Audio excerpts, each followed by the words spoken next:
Chapter 486. Ding Ning's movements were very careful. He walked to the center of the white sand with a serious expression. When he reached the center of the white sand, there was only a thin layer of white sand left, and the hard stone surface was exposed below. The hard stone surface was blue-black, like the stars in the wilderness at night. Just like the stars, there were many dots of light on the hard stone surface. They were small holes, but they were arranged in order, corresponding to the positions of the many stars in the sky. The legendary elixir of life floated at the same height as Ding Ning's chest. Outside the silver crystal ball, there were silver crystals that melted, shattered, and formed again. In Ding Ning's view, they were profound, and had countless energy rules that he could not understand. He cautiously reached out with his finger. Facing him, Wu Lianzi saw a white thread silently pass through Ding Ning's fingertip and land among the changing silver crystals. It looked like a white thread, but there were countless fine particles moving and changing on the surface. Thinking of the legends of the Yu dynasty and that person in Chongling, the shock and helplessness in Wu Lianzi's eyes turned to absolute awe. Ding Ning's body started to tremble slightly, not because of his present emotions, but because of the 9-death silkworm in his body. These countless little silkworms that changed between tangible and intangible trembled in terror and were filled with the desire to consume. The white thread was the flow formed by the countless little silkworms. When the first little silkworm came into contact with the changing silver crystal, Ding Ning felt the same trembling and desire. This kind of trembling and desire came from the elixir of life. Ding Ning closed his eyes. He seemed to be looking at a battle. Countless white little silkworms were consuming the silver crystals, and countless silver crystals were consuming the silver little silkworms. Both sides were greedy and terrified. Terror came from not knowing who would consume who in the end, and who would win in the end. Complete consumption meant change. So what the peerless wind and rain sword said back then was the truth. If he accepted the power of the elixir of life, accepted the consumption of these crystals like the 9-death silkworm, it meant that his body would change. Ding Ning took a deep breath and opened his eyes. From a certain point of view, this elixir of life was also a kind of 9-death silkworm. The difference was that his 9-death silkworm could be controlled, while this elixir of life could not. The swallowing sound became louder and louder. From the initial white thread to a trickle, it once again became a stream that was as thick as an arm. Even when he killed Gu Huai, everyone was certain that Ding Ning was the heir to the 9-death silkworm. But when they saw the legendary 9-death silkworm, and the endless flow of silkworms towards the elixir of life, everyone was still shocked and puzzled. Even if it was ordinary blood, it would have run out long ago. Yet, these silkworms seemed endless. Ding Ning's body seemed to defy the laws of nature.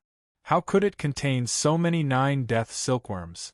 Ding Ning's face became calmer and calmer. Even his solemn expression had completely disappeared. The white streams formed by the silkworms hit the silver crystal and gradually wrapped around the elixir of life, turning it into a ball with countless moving white silkworms. In the next moment, everything disappeared. The white silkworms disappeared. The elixir of life that was like a profound world disappeared. The fine white sand under his feet had all flowed away, leaving behind the hard blue-black rock covered in holes. Gulp, Hu Jingjing swallowed her saliva. The sound was very loud at this time. She could not help but feel embarrassed, but she saw that nothing had changed. When the 9-death silkworm retreated, and Ding Ning did not give off any special presents, she could not help but ask, "You refine this elixir of life? This is an existence higher than Realm 8. Ding Ning shook his head. Even if I do not know how this thing is formed, it is still an existence higher than Realm 8. Even the peerless wind and rain sword and the other Tianliang experts could not destroy it or even touch it. How could I refine it? But those clearly ate? Hu Jingjing instinctively wanted to say, but those silkworms had clearly eaten it. Otherwise, how could the elixir of life have disappeared? At this time, Ding Ning turned to look at her. With this glance, she stilled and inexplicably understood. You stored it away? Ding Ning nodded directly. Will you use it? Xin Xian looked at Ding Ning and added, I mean when you truly face death. Ding Ning looked at him and shook his head. Becoming another life that even you do not understand, this is not longevity, but death. Xin Xian said coldly, if you do not change, the agreement will not change. Li Shixing did not care at all about how Ding Ning would deal with the elixir of life. Long before Ding Ning walked towards the elixir of life, he knew that Ding Ning's attitude towards the elixir of life was like the peerless wind and rain sword of the past. His gaze landed on Wu Lianzi, who was on the broken gold tower nearby. He asked, how to deal with him? For him, since Ding Ning was certain that Xin Xian could keep the secret of the 9-death silkworm, of all the people alive in this ancestral land, only Wu Lianzi was the greatest threat to Ding Ning. Wu Lianzi's body started to tremble violently. He felt that these people would not hesitate to kill him. Yet to his surprise, Ding Ning thought for a long time and asked him, I heard that you are the most favored of all the Wuji princes by the Empress Dowager, and in reality, most of the military power in Wuji is controlled by the Empress Dowager? Wu Lianzi used a lot of time to adjust his breathing, and struggled to control his blood and flesh. His dislocated jaw returned to its original position. Then he struggled to look up at Ding Ning, who was calmly waiting for his reply. He said, I do not know what you mean. The war between Wuji and the Qin dynasty has been a chess game set up by Zhang Moke and Zheng Xiu from the start. Even the Wuji royal family that dominates the plains, their powerful cultivators and fearless warriors are just chess pieces controlled by Zheng Xiu. Ding Ning looked calmly at Wu Lianzi and said, I mean, if we can make this war end peacefully as soon as possible, then let this war end peacefully. Wu Lianzi was stunned and instinctively said, how to end peacefully? Even if Wuji wants peace, will the Qin dynasty allow it? If you want peace, we do not need to think. The Empress Dowager, who loves you, will think of a way. Ding Ning looked at him and said with slight disdain, as to Zheng Xiu, when she gets what she wants, or what she wants to get disappears, there is no need to continue this war. After a pause, his disdain grew. Does she really want to take over a piece of the plains that is of no use to her? Xin Xian glanced at Ding Ning and said, she should not know what is truly in this ancestral land. Ding Ning nodded. But the ancestral land is gone. Everything no longer exists. What she wants the most is the heaven-replenishing divine art. Xin Xian understood Ding Ning's meaning, and did not speak further. Wu Lianzi could not completely understand Ding Ning's meaning, but he invisibly agreed with Ding Ning's suggestion. He calmed down and thought seriously. He said, just me alone is not enough. With just my life and some of my words, the Empress Dowager cannot convince the people. For a ruler, there is no need to talk about reason, only the interests of the country. Ding Ning smiled faintly and turned to look back.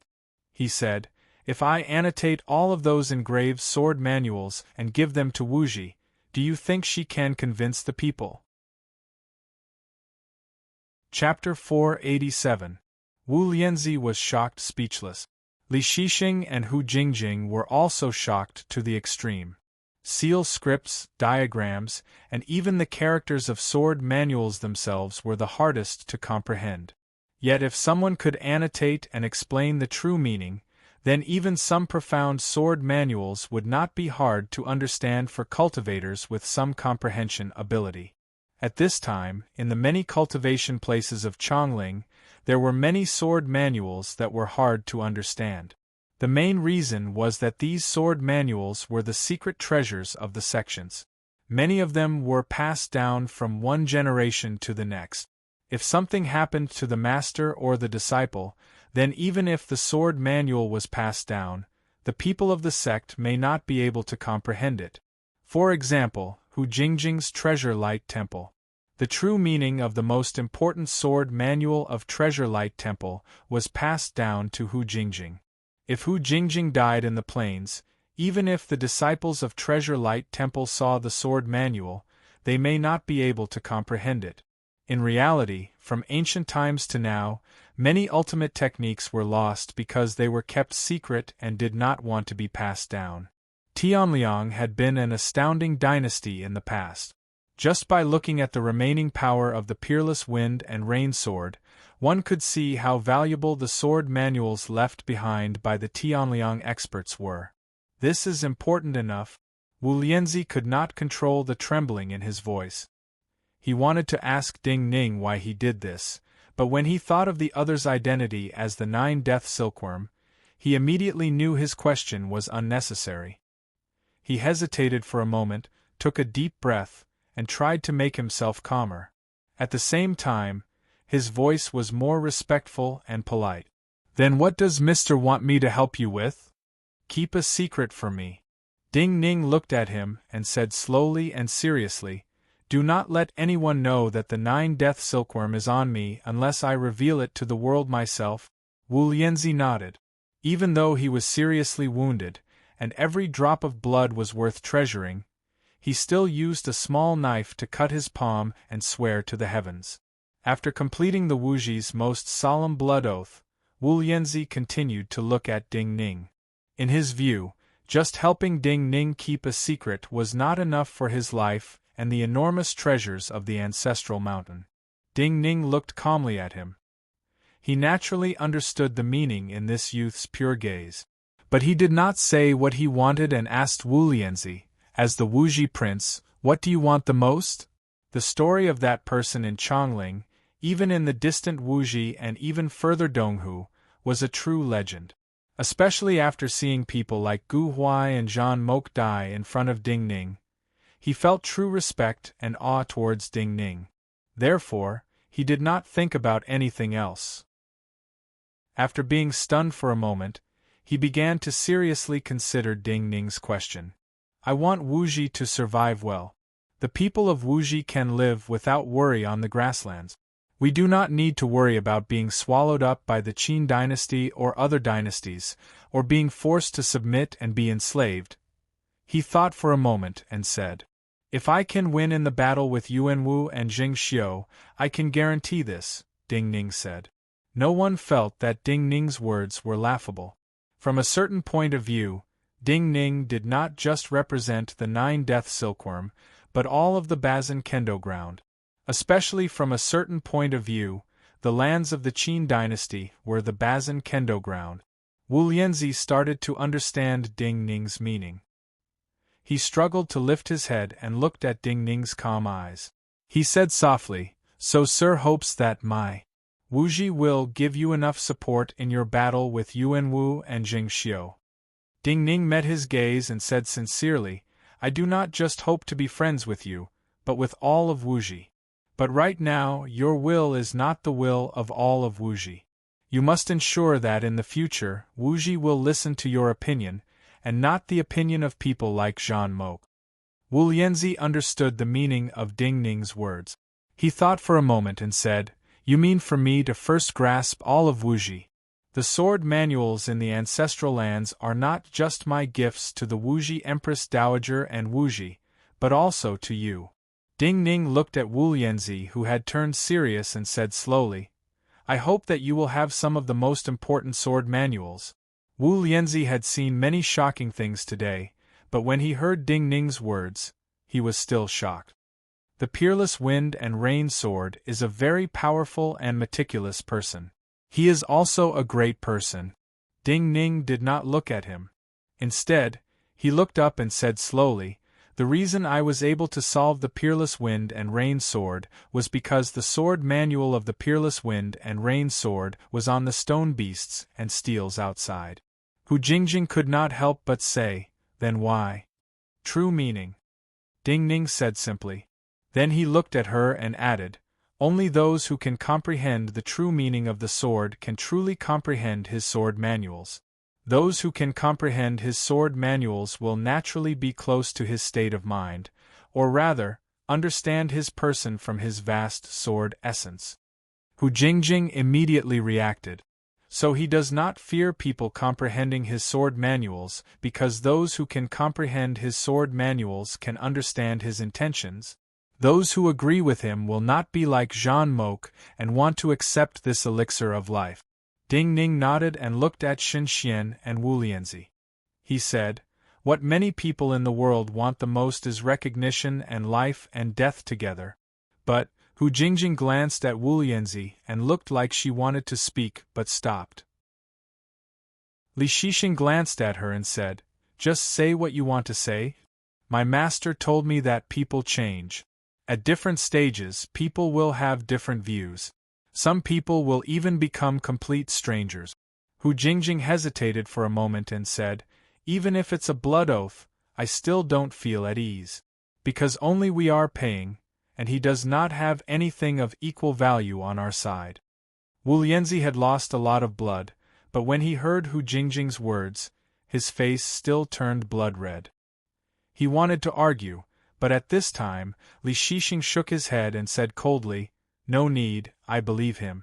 Hu Jingjing stilled. Wu Lianzi stilled. Li Shixing smiled coldly. "He is the Empress Dowager's most beloved fifth imperial prince.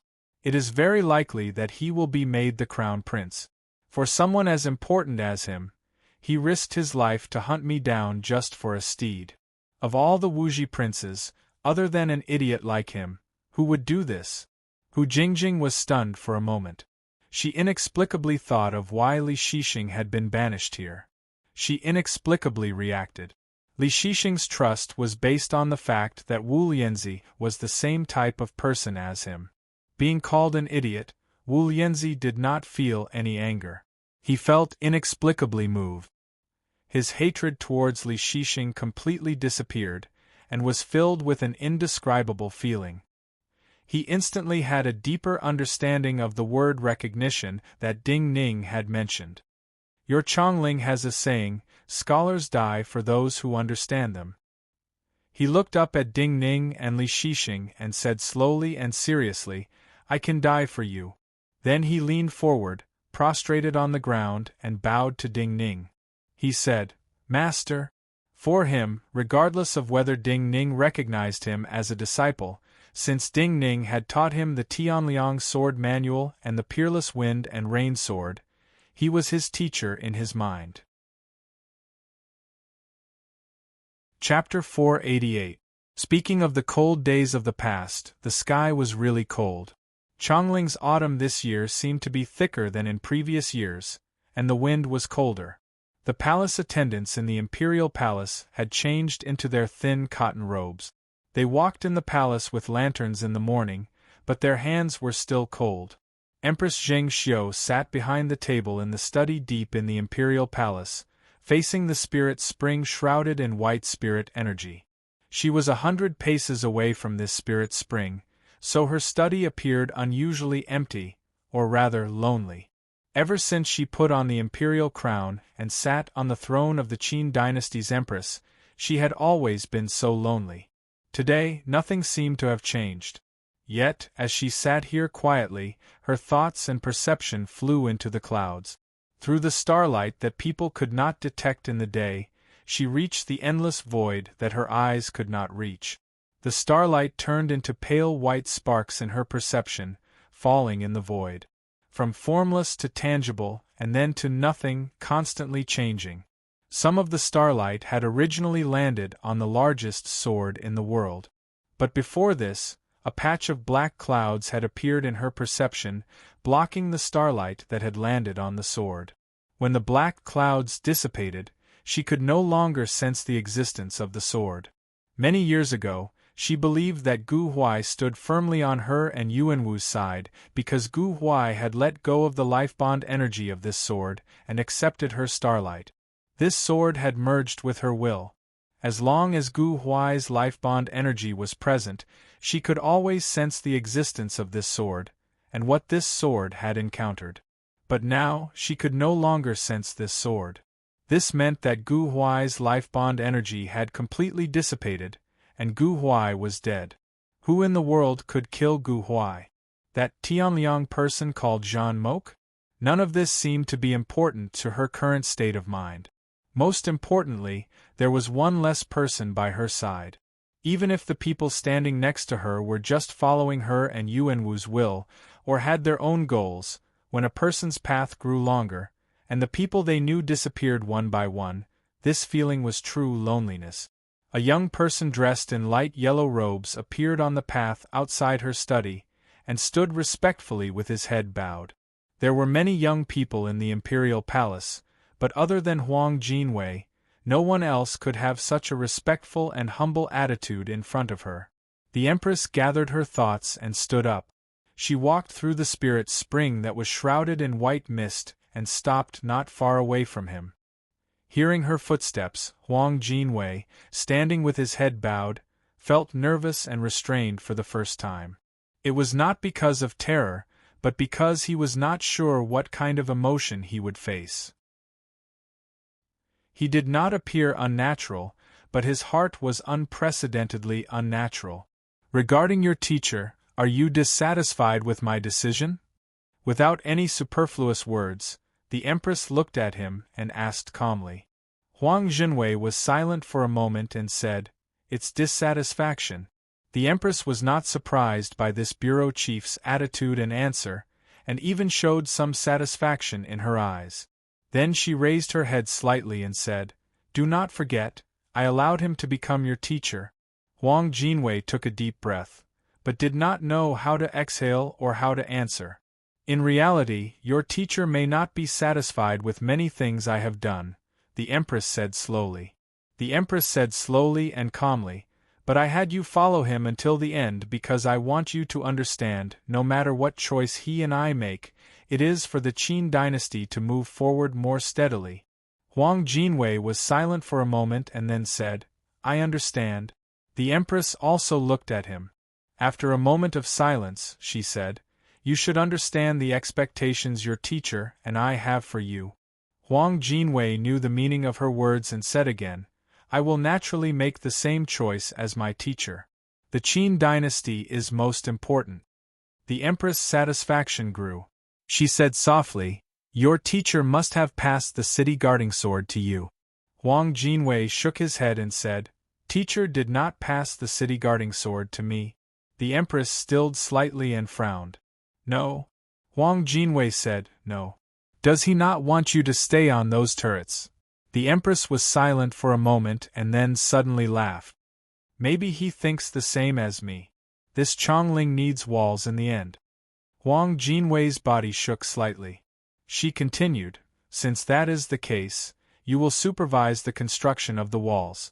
Work will start this winter." Huang Jinwei had already understood her meaning from her first sentence, but at this moment, he still felt a little incredulous and raised his head. The Empress saw the expression in his eyes, but her expression was still so indifferent she did not seem like a woman of the mortal world. She said coolly, "Everything changes first. Rules and habits need to be changed. When habits are changed, people will understand that there is nothing that cannot be changed. They will understand to accept the will of this dynasty." Huang Jinwei hesitated for a moment and said, "Many people will feel imprisoned. Then they need to understand restraint." The Empress smiled. Her smile was perfect and did not contain any other emotions. "The greatest use of the walls is not to fend off enemies, but to divide the boundaries. Those who know how to restrain and accept the will of this dynasty will enter. Those who do not will be excluded and receive unequal treatment." Huang Jinwei bowed his head. He was a true gentleman in the eyes of everyone. Not expressing a different opinion represented obedience and execution. The Empress was even more satisfied and said, "You will witness the glory of this dynasty. But that may not be what I want. You let me see my teacher's choice because you thought my teacher would teach me what choice to make. But you do not know that before my teacher died, he let me choose myself." What she did not know was that the young bureau chief was thinking the same thing. "What do you plan to do with this sword?" Shen Xian looked at Ding Ning and asked. The mist around the mountain of ancestors was slowly dissipating. While the scent of blood was still strong, The blue sky had been cleansed by the peerless wind and rain sword essence. Fresh sunlight started to shine into the valley of the Mountain of Ancestors. Wulianzi knelt on the ground and called Ding Ning his teacher. Ding Ning's gaze landed on the enormous Sword Mountain sword embedded in the wall. The Sword Mountain sword was the largest and heaviest sword in the world. At the same time, the sword itself was one of the strongest and most powerful swords in the Bazin Kendo ground. Looking at Ding Ning's gaze, he knew that Ding Ning did not want to leave this sword here. Take this sword with you. Ding Ning turned to look at him and said, I will tell you how to use this sword, and give you the heaven-replenishing divine art to take back to Chongling. Xin Xian's eyebrows rose slightly and he did not thank him. Before he could speak, Ding Ning's gaze landed behind Li Shixing. This thing is not suited for you. He looked at the thing Li Shixing was carrying and said. Li Shixing turned around. He had been carrying that strange crystal pillar all this time.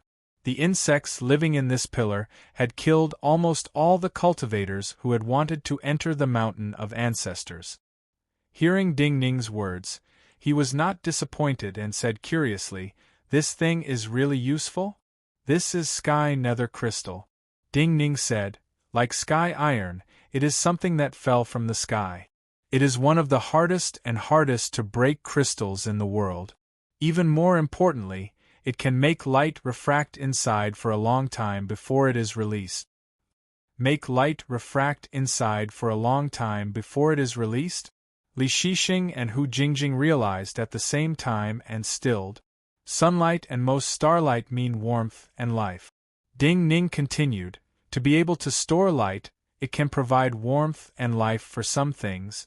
After a pause, Ding Ning looked at Li Shixing and Hu Jingjing and said, In the past, in the Yu dynasty, this kind of crystal also fell from the sky.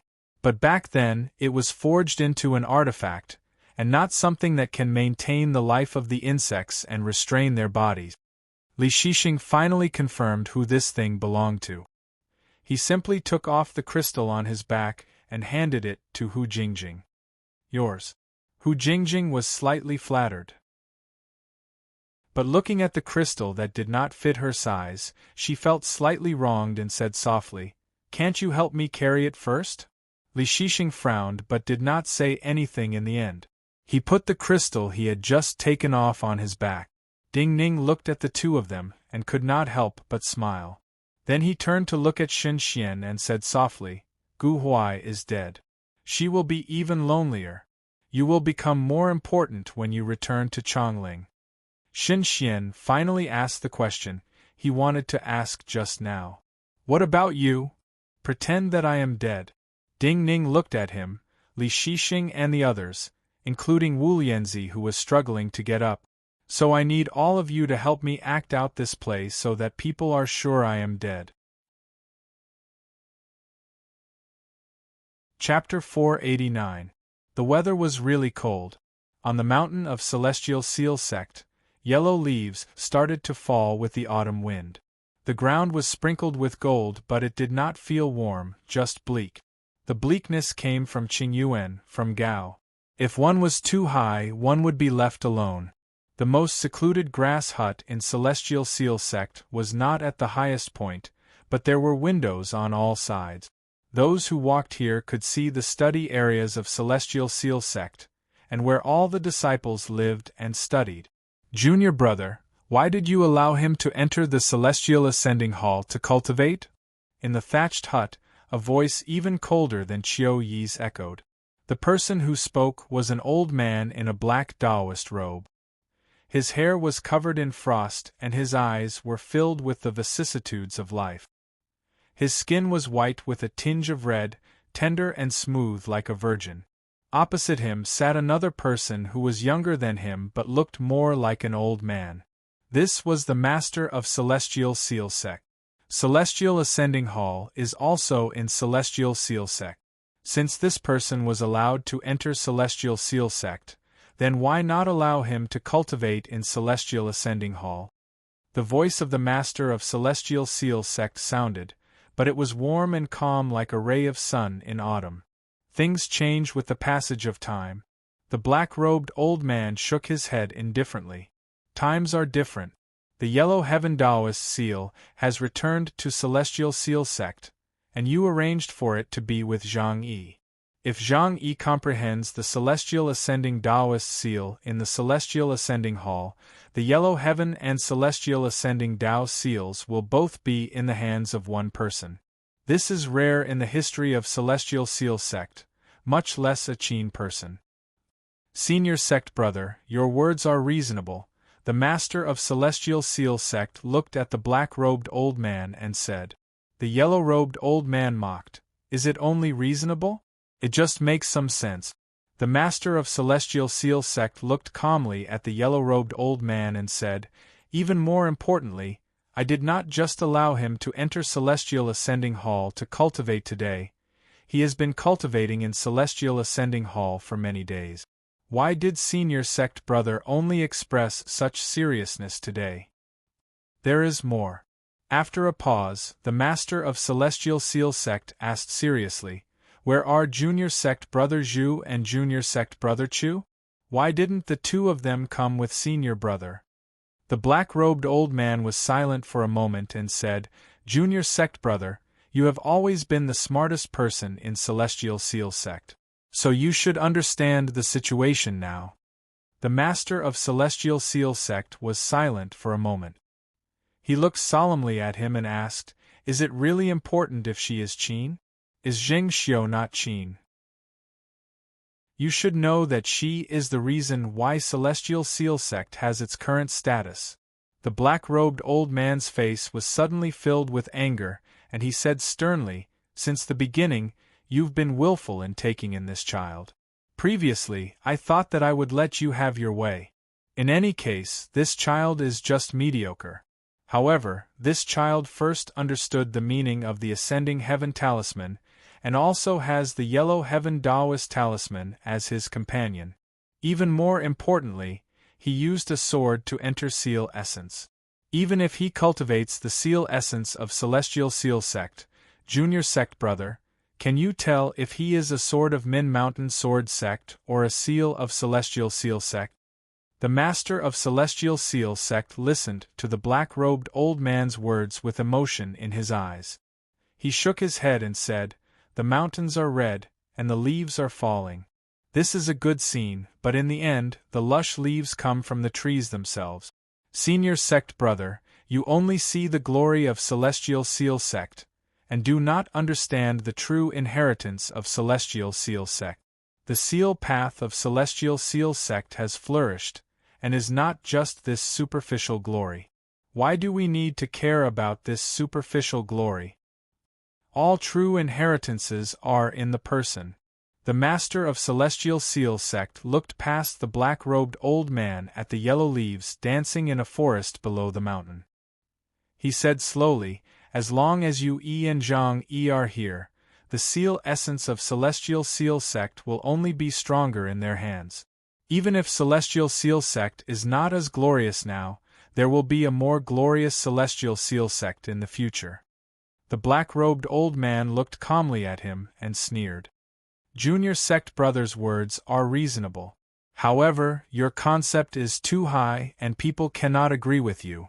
In the end, Celestial Seal Sect is not Junior Sect Brother's sect alone. Even if Junior Sect Brother is the Master of Celestial Seal Sect and has the right to decide many things, do not forget that we helped you to the position of Sect Master. Your will must be acknowledged by most of us. Right now, Senior Sect Brother is the only one in front of me. Junior Sect Brother Zhu and Junior Sect Brother Chu are not here. The Master of Celestial Seal Sect said coolly, putting aside who is acknowledged by most people, what is most important is that you have come to me against Zhang Yi. What do you want me to promise you? The black-robed old man put away all of his anger and disdain. He bowed deeply to him and said solemnly, have him die. The Master of Celestial Seal Sect frowned deeply, but was not angry. He asked, Zheng Xiu did not have such intentions before. Why must he die now? Because she feels he is growing? With Zheng Xiu's personality, she will not break off relations with me because of this. The black-robed old man seemed to know he would have such a question. He did not look up and said respectfully, "Because her junior sect brother is dead, so she does not need to consider her junior sect brother's feelings. A hidden danger like Zhang Yi has no need to live." The master of Celestial Seal sect stilled and was in disbelief. "That wine-shop youth is dead?" The black-robed old man looked up at him and said, "Any genius will die." The master of Celestial Seal sect thought and said, "If I do not agree to you killing Zhang Yi, then do you want to kill me? Can you kill me?" "I cannot kill you." The black-robed old man looked indifferently at the master of Celestial Seal sect and said, "But I can trap junior sect brother for at least half a day. In order to kill a Qin person you say is unrelated, you even used a sect's holy legacy like the half-day divine seal. Is this the glory of Celestial Seal sect you seek?" The master of Celestial Seal sect sighed, stood and walked to the window. In this process, the black-robed old man did not stop him. Both the black-robed old man and the master of Celestial Seal sect knew they could not break through the seal essence of the half-day divine seal. Since it could not be changed, then there was no meaning in doing anything, especially if one or two more people died for this. The master of Celestial Seal sect looked at the Taoist temple that flickered in and out of the golden forest. His brow was filled with great sorrow. He said softly, "Who went to kill him? Junior sect brother Zhou or your disciple?" "It is Chen Xingchui." The black-robed old man glanced at him and seemed to see his thoughts. Disdain appeared at the corners of his mouth. The master of Celestial Seal sect did not show any great shock on his face, but his body shook slightly. Chen Xingchui was a disciple of Celestial Seal sect, but he was a disciple of Celestial Seal sect from many years ago. His current identity was already a general at the border of the Yin dynasty. The generals of the border had experienced true life and death formations. Ordinary cultivators could not compare to him, and naturally, he was much stronger than the cultivators of the same cultivation who lived peacefully in Celestial Seal sect. But the most important of all, even more importantly, using the half-day divine seal to trap him and kill a disciple of Celestial Seal sect was just to make sure nothing went wrong, but a general of the court had been sent. The general of the border had returned to Celestial Seal sect to kill. This told him that the changes today were not just in Celestial Seal sect. Inexplicably, the light in this wise old man's eyes dimmed. He felt slightly cold. This day was really cold. Chapter 490. Chen Xingchui was a famous general of the Yen border army. Before leading the army, he had been one of the most outstanding disciples of Celestial Seal sect. He had reached Realm 7 long before he became a general of the border army. From a certain point of view, other than the master of Celestial Seal sect, if the remaining elders of Celestial Seal sect fought with Chen Xingchui, the one to survive would be Chen Xingchui. This was likely the most important reason why these people had asked Chen Xingchui to come back and kill Zhang Yi. They needed to be absolutely safe. Looking down from this grass hut, the master of Celestial Seal sect saw the gates to Celestial Seal sect close. With the gates closed, no one could enter Celestial Seal sect. Then who could stop Chen Xingchui from killing Zhang Yi? When this wise old man felt a chill run down his spine, a middle-aged man covered in dust was slowly walking along the mountain path towards a Taoist temple. When this middle-aged man dressed in cloth robes walked slowly, Zhang Yi and a dozen Celestial Seal sect disciples were cultivating, or rather, exploring in this Taoist hall. This Taoist temple looked very ordinary on the outside, made of ordinary wood and brick. However, on every wooden pillar and wall inside, there was a layer of flowing light that seemed to be changing but was almost eternal. This layer of flowing light seemed to imprison everything in the Taoist temple, allowing it to be preserved without any change. There were patterns carved everywhere in the temple. These patterns that did not have fixed rules and formed patterns could be seal scripts or not.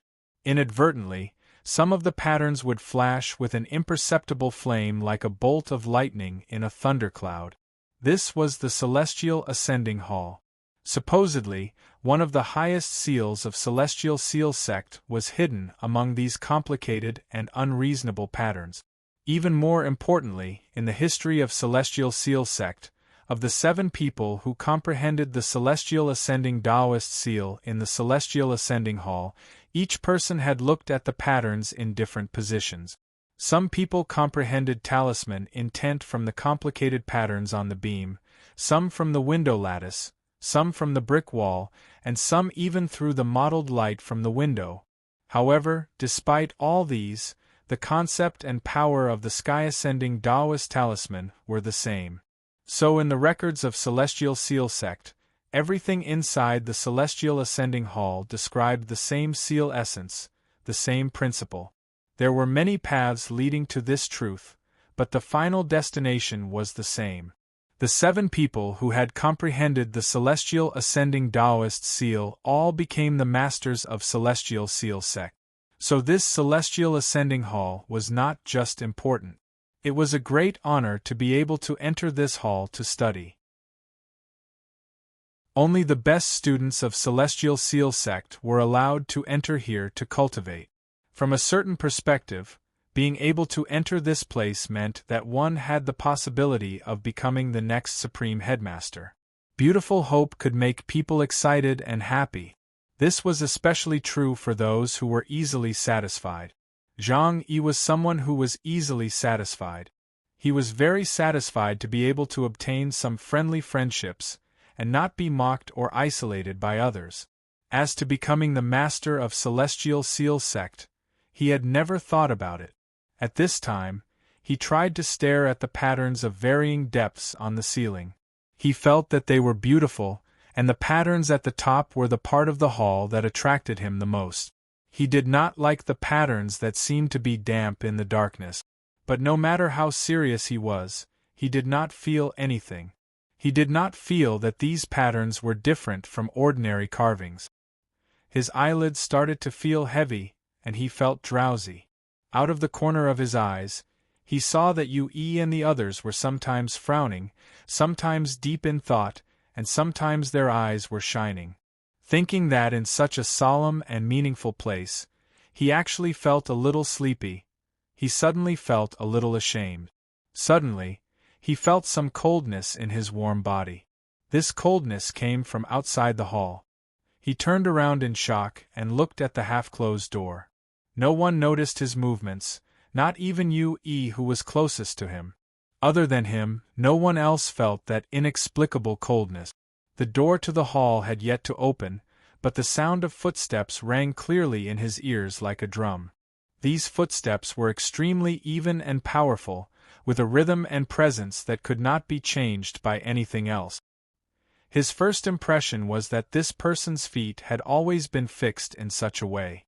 Even if it was a mountain or a river, he would always walk with such a fixed pace.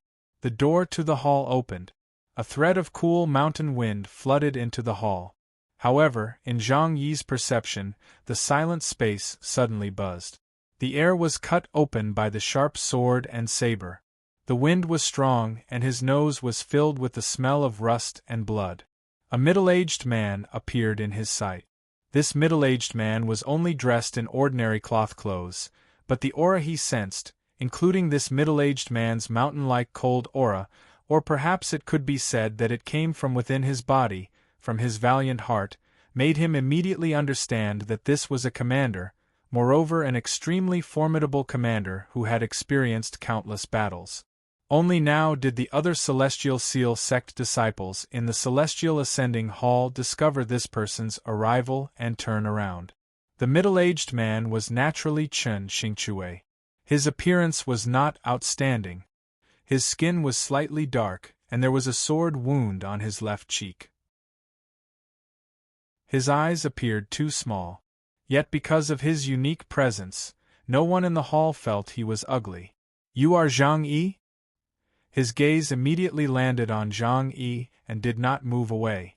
Then he said with some emotion, as expected, You are the most outstanding of this generation of Celestial Seal sect disciples. You were the first to sense my arrival." Zhang Yi was slightly shocked. But he was a true gentleman, so he immediately bowed and asked, "This junior is Zhang Yi. Elder is?" "Chen Xingchui."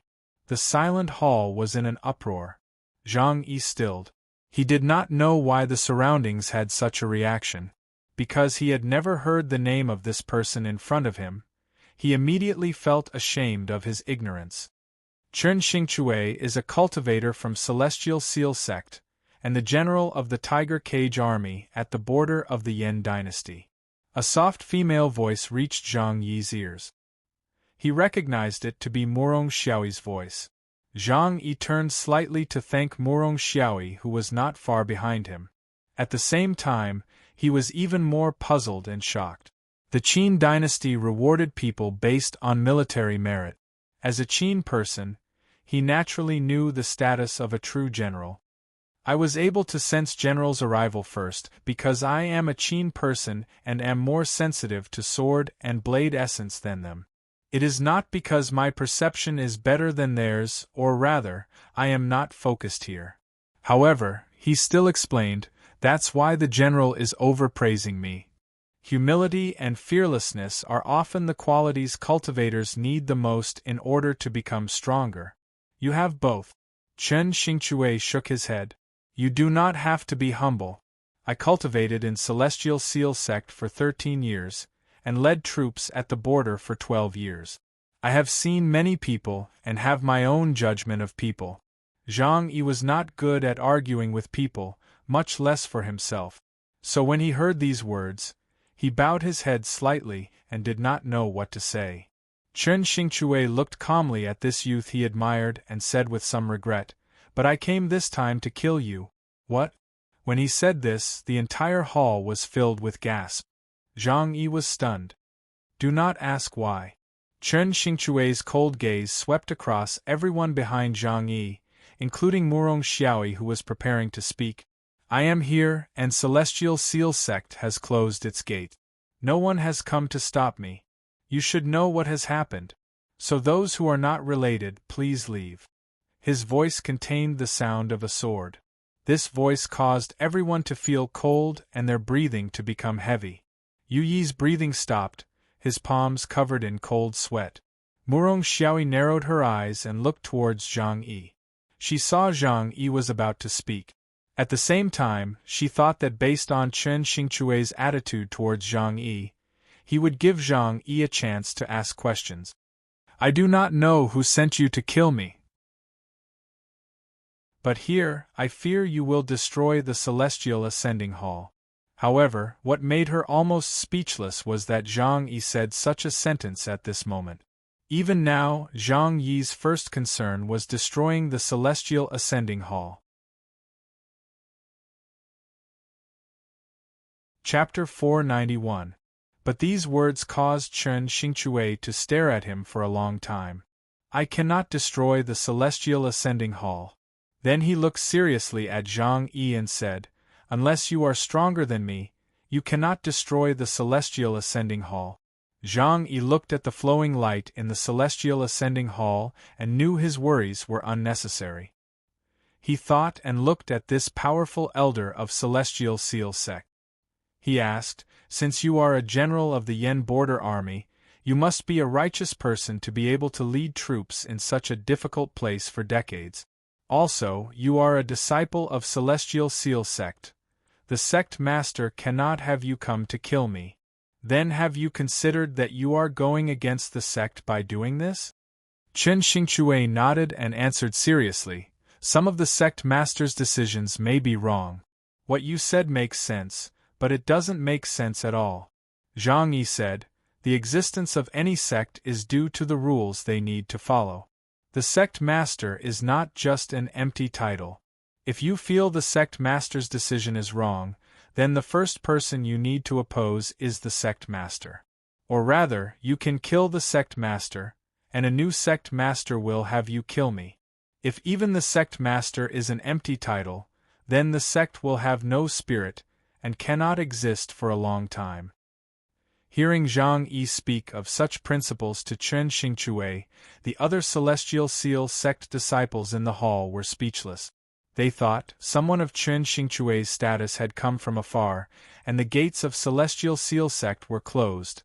How could something like this change because of Zhang Yi's words? Yet to everyone's surprise, Chen Xingchui said after a moment of silence, "You are right." But Chen Xingchui's next words were even more shocking. He raised his head, looked at Zhang Yi and said seriously, "So after killing you, we will think of a way to change our sect master." Zhang Yi stilled. Facing such domineering words, he was speechless. Chen Xingchui did not speak again. He just looked calmly at the people behind Zhang Yi. The meaning in his eyes was very simple. You can stay, but if you do, you will die here with Zhang Yi. Lu Yi's body trembled slightly. He gritted his teeth and didn't move. Other than him, all the other Celestial Seal sect disciples, including Murong Xiaoi, started to walk with their heads bowed. Since Celestial Seal sect's gates were closed, and Chen Xingchui appeared here to kill Zhang Yi, this meant that the battle between the highest level of Celestial Seal sect was over. Today, Celestial Seal sect's will was to kill Zhang Yi. Moreover, they knew very well that even if all of them worked together, they would not be a match for Chen Xingchui. Youth and hot-bloodedness were too fragile in the face of an obvious result. Looking at his classmates leaving, Zhang Yi did not have any sorrow in his eyes. He could not help but turn to Lu Yi and shake his head. He said, "You should leave too. We are not a match for him." Lu Yi looked at him and asked, "Then when he wants to kill you, will you fight back?" Zhang Yi stilled and said, "Of course I will not stand and let him kill me. I will fight back." Lu Yi said, "Since you're not going to commit suicide and you want to fight, I'll naturally help you fight." Zhang Yi was slightly helpless. He felt that Lu Yi's words were forcing him to commit suicide. "You are the heir to the Yellow Heaven Taoist seal of Celestial Seal sect, so I will spare your life." Chen Xingchui looked at Lu Yi and said naturally. At this time, a seal essence suddenly appeared in the Celestial Ascending Hall. This seal essence was filled with murderousness. It did not come from Chen Xingchui, but from behind him. Behind him was Murong Xiaoi, who was walking out with her head bowed in shame. Murong Xiaoi was still walking out with her head bowed, but this seal essence came from her. A white flowing light, like a ray of moonlight in the night sky, gently and at unimaginable speed fell towards Chen Xingchui's back. There was a deafening boom. Zhang Yi and Lu Yi looked dazedly at the dust in front of them. After the dust, the other Celestial Seal sect disciples retreated in panic out of the hall. Murong Xiaoi's body flew out and hit the wall above the door. With a muffled grunt, she forcefully twisted her body and landed, a thread of blood coming out of the corner of her mouth. Chen Xingchui did not turn around. He said faintly, as expected of someone from the Murong clan, "You're brave and smart. But when I first arrived at the borders, I had to face at least dozens of assassination attempts every year. Compared to those assassins, whether it's your timing or your level of cultivation, you're too weak." Zhang Yi's eyes widened. He looked at Murong Xiaoi, who was silently looking at Chen Xingchui's back with hidden anger. Only now did he realize that Murong Xiaoi was staying for him. Zhang Yi's gaze caused Murong Xiaoi to become furious. She gritted her teeth and said, "What, you think I am afraid of death like those people?" Zhang Yi said with difficulty, "But you will die like this." Murong Xiaoi sneered. "Who am I? Just him and his sect uncles dare to kill me?" The Murong family's status in the Yan dynasty was higher than the marquisate establishments in Chongling. So her words were reasonable and she was very confident. "Starting from today, your status may be different." Yet Chen Xingchui turned slightly to glance at her and said, "I will try to hold back, but that does not mean I do not dare to kill you." Murong Xiaoi's face suddenly paled. Zhang Yi and Yui sucked in a breath of cold air and couldn't help looking at each other. Some matters only represent a certain opinion and one's position in the future. After Chen Xingchui said this, another seal essence appeared in the celestial ascending hall. This time, the seal essence came from him. Almost instinctively, Zhang Yi swung the stone sword in his hand forward. The dust that had just landed on the ground floated up with his sword essence. Each speck of dust was like a boulder in water, showing an unwavering presence. Boom! Yet in the next moment, he felt great pain in his wrist. Cracking sounds came from his chest as several of his ribs were broken. Chen Xingchui looked indifferently and emotionlessly at Zhang Yi, whose eyes were filled with disbelief. His left hand was held vertically in front of him. The seal essence came from the palm lines in his palm. Each line seemed to become a seal script that contained terrifying power and cultivation. Following his thoughts, several streaks of white light appeared in the air, like several whips that continued to dance in front of him. As his power advanced, Zhang Yi's broken ribs were about to pierce through Zhang Yi's heart and lungs. But at this time, the first accident occurred. Zhang Yi spat out a mouthful of blood. He took a step back. Talisman intent rose from the ground beneath his feet. In his perception, pieces of bricks floated up and blocked the white light, blocking the forward power for a moment. With Zhang Yi's cultivation, it was a miracle that he could avoid being killed in one breath. It was also at this moment that a strange emotion flashed through his mind for the second time. Without any warning, a huge force broke through the protective yuan qi behind him and pierced his back. Chen Xingchui turned around. Before he turned around, a fiery red Dao talisman flew out of his right palm. With a boom, a pill cauldron formed from true fire appeared behind him. Yet the center of the cauldron still flashed with a cold light. This cold light fell on his body as he twisted and landed on the left side of his waist. A bloody mist suddenly appeared on the left side of his waist. The cold light penetrated his flesh and left behind a clear wound. Fish intestine. Chen Xingchui's expression shook.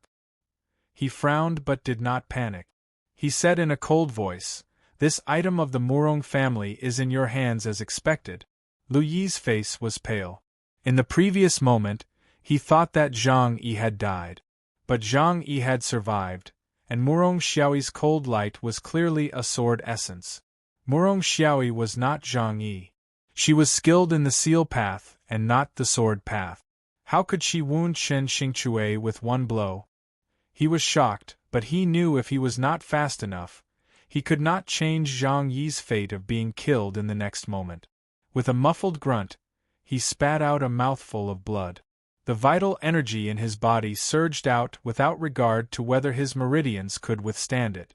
A yellow seal flew out of his hand and carried his body in front of Zhang Yi.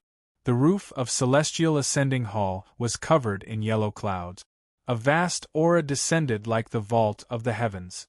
Lu Yi's finger flicked towards Chen Xingchui like it was moving the sky. Chen Xingchui's eyes narrowed slightly.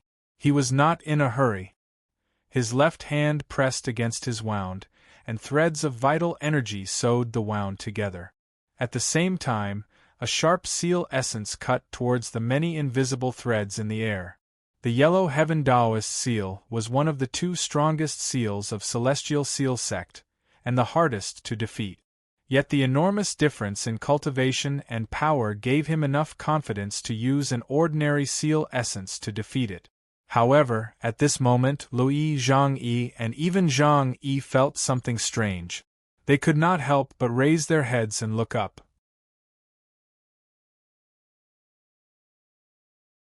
Chapter 492.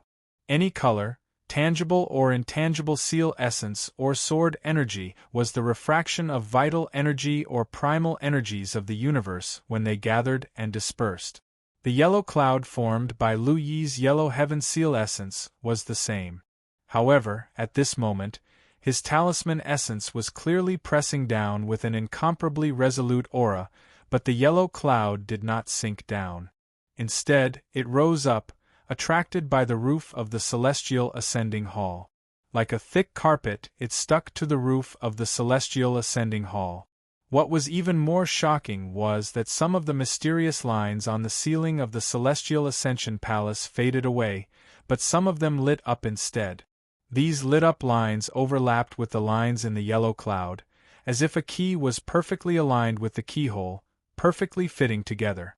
Because of the fitting of these lights, Zhang Yi and the others could see clearly that there were clear lines in the yellow cloud. These lines were the main channels through which the primal energies of the universe gathered by this seal essence flowed. The yellow cloud did not press down, but a new power pressed down according to Lu Yi's thoughts. The sharp seal essence in front of Chen Xingchui cut at the invisible threads around Lu Yi. But with a crack, a real blade seemed to break in the air. His seal essence did not cut through the threads as he had imagined. A powerful recoil caused him to taste blood at the tip of his tongue. Lu Yi was shocked. He felt he was stronger than ever. But this strength did not come from himself, but from the celestial ascending hall. Chen Xingchui took a step back. With just one step, he left behind an afterimage in front of him. Then this afterimage exploded. In the visible waves of energy, the floating dust swayed, but still stubbornly wanted to stay where they were, and slowly formed the shadows of stone steps. The cold light that had wounded Chen Xingchui showed its true appearance behind these stone steps, and in front of Zhang Yi. This was a sword smaller than a dagger. The blade of the sword was white, and it wasn't straight. Instead, it had a twisted arc to it. This twist was very natural, more natural than any curve made by a master in the world, like a fish intestine. It really is the Yuchang sword. Chen Xingchui looked at this extremely small sword, his pupils constricting as he muttered to himself. Then, he looked at the illusory stone steps in front of him and the yellow clouds that were sucked to the roof of the palace. He couldn't help but shake his head and say, "Interesting." Just now, he was unable to use his cultivation and absolute strength to break Lu Yi's yellow heaven Taoist talisman by force. This was because the celestial talisman of the Celestial Ascending Hall resonated with the Celestial Ascending Talisman, and the two talismans merged into one. This was like Celestial Ascending Hall sensing the danger of the direct disciple of Celestial Seal sect, who grasped the yellow heaven Taoist seal and naturally sent out a protective power. However, the reason why he couldn't kill Zhang Yi with one strike was because of the talisman intent that Zhang Yi had used with his sword. This was the true Mountain Immortal Talisman. It did not belong to the Yellow Heaven Taoist seal and the Celestial Ascending Taoist seal. But in the legends, Celestial Seal sect disciples who could comprehend this seal essence were fated to be the guardians of Celestial Seal sect. Min Mountain Sword sect's sword essence was the coldest and sharpest, but Celestial Seal sect's true Mountain Celestial Seal sect was gentle and tough, a true foundation. This was a combination of offense and defense. He could understand why Zheng Xiu wanted Zhang Yi to die.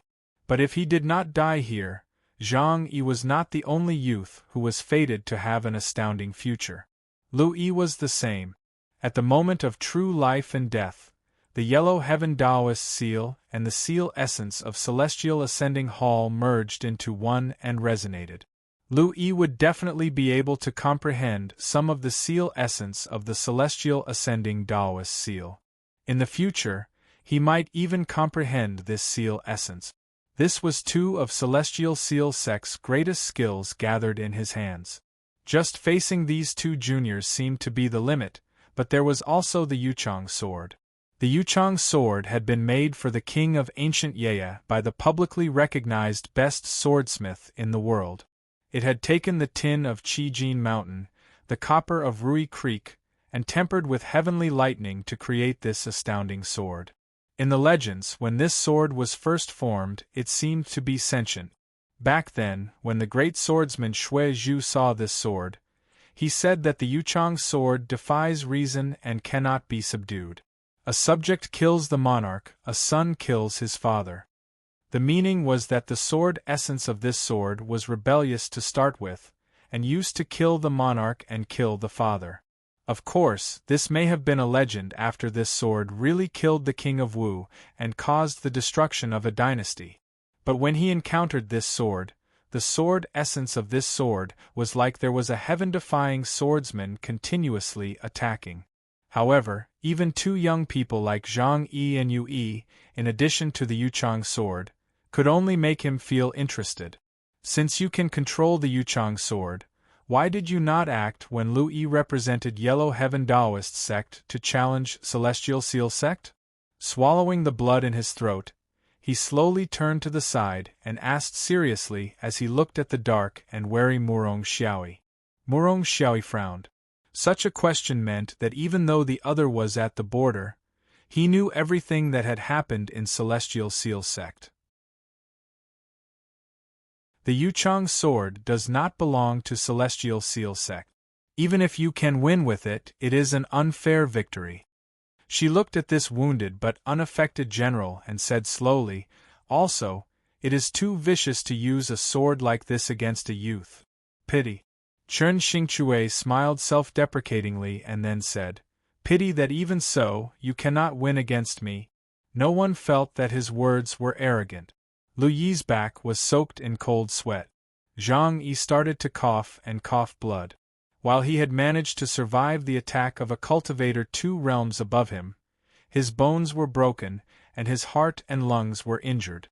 Yet at this time, he was thinking, if his little sect brother Ding Ning was here, what would Ding Ning do? He knew that the Yuchang sword and Happy's Yellow Heaven Taoist seal could only stop one of Chen Xingchui's attack. Then when Chen Xingchui attacked again, he would die. That was just the time of 2 breath. The master of Celestial Seal sect was still standing by the window. He looked down at the heaven-ascending Tao palace from above, a strange luster suddenly appearing in his dim eyes. Sensing the change in his emotions, the black-robed old man who had been at ease all this time was moved slightly. He said with slight disdain, "Do you feel there is hope? You may have forgotten something." The master of Celestial Seal sect said coolly, "It was not my intention to have Zhang Yi come to the capital. It was also not Zheng Xiu's intention to enter Celestial Seal sect." The black-robed old man's expression changed slightly. Yet he immediately said coldly, "Since Chen Xingchui has entered Celestial Ascension Hall, killing Zhang Yi is just a matter of thought. But right now, Zhang Yi is still alive." The master of Celestial Seal sect interrupted him. "Also, other than the person who tried to get Zhang Yi to come to Celestial Seal sect, there is another person you did not expect." The black-robed old man's breathing paused slightly and he had a bad feeling. He stepped to the window and looked around. His eyes were filled with indescribable disbelief.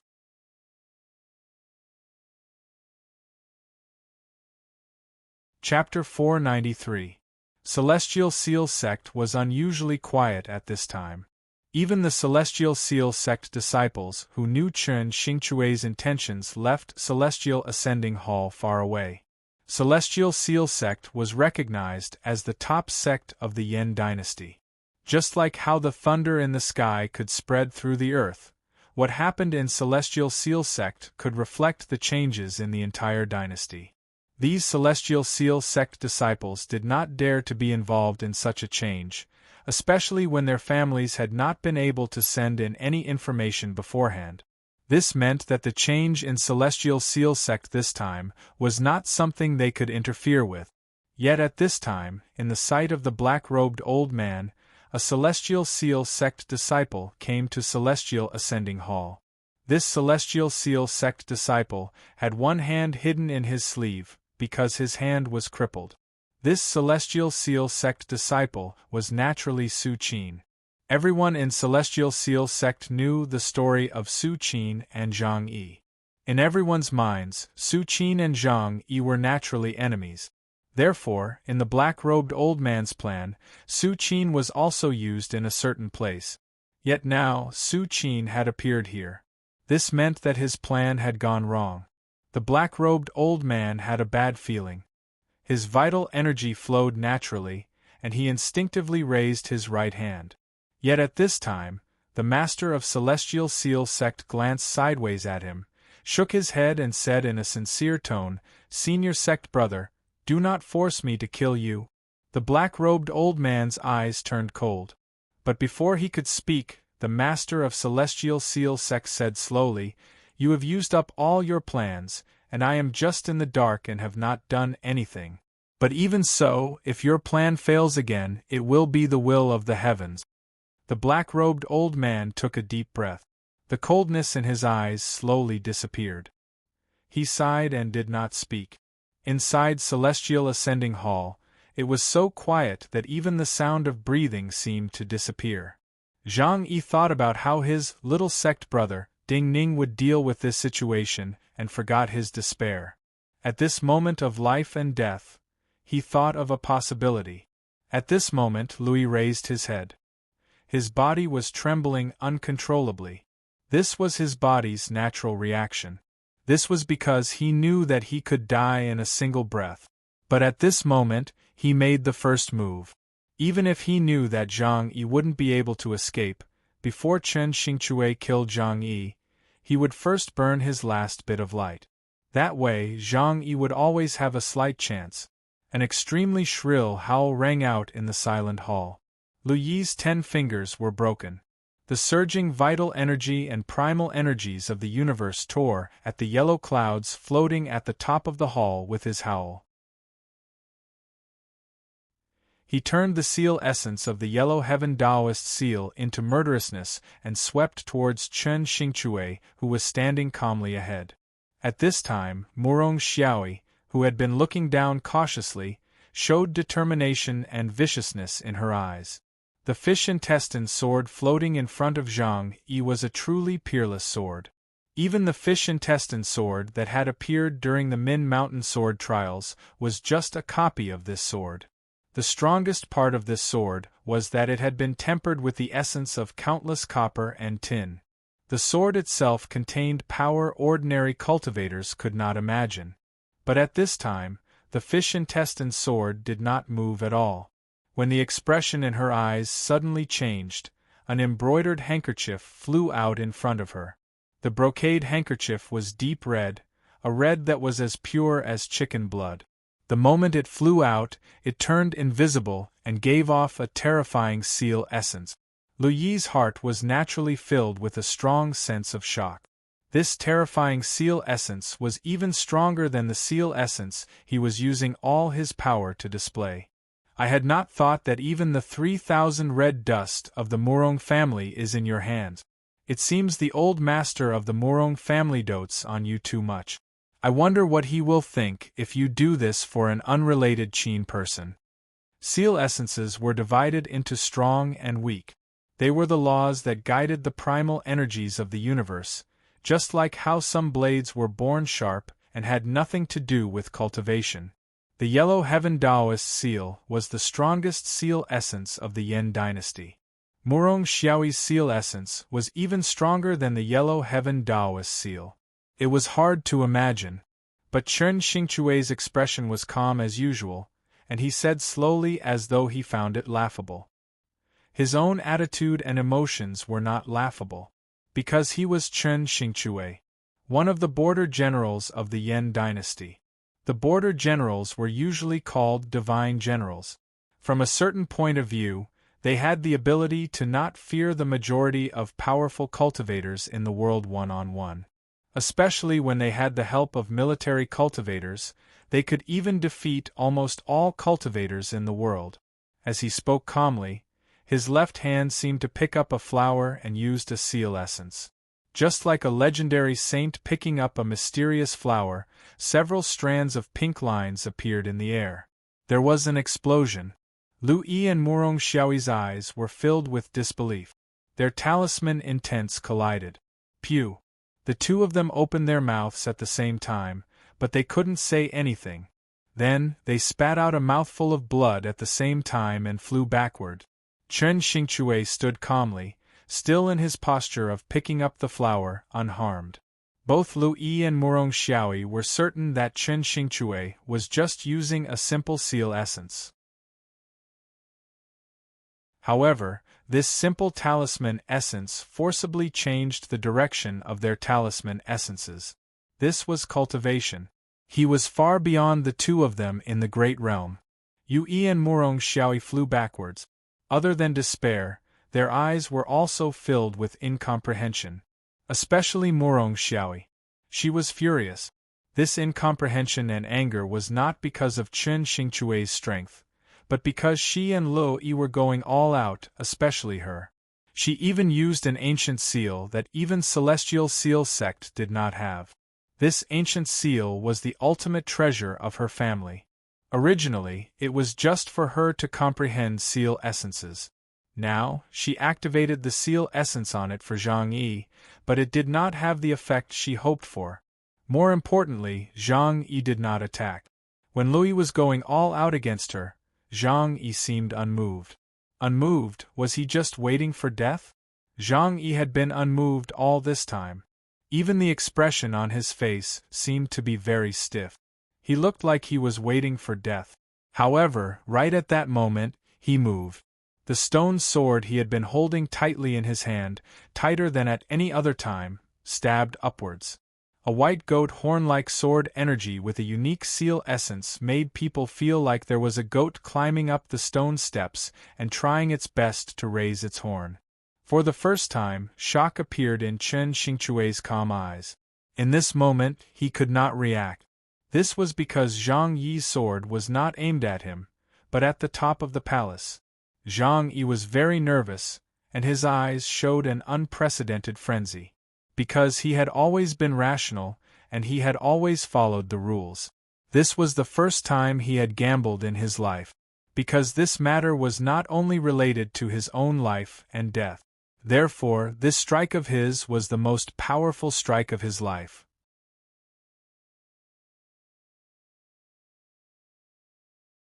Chapter 494.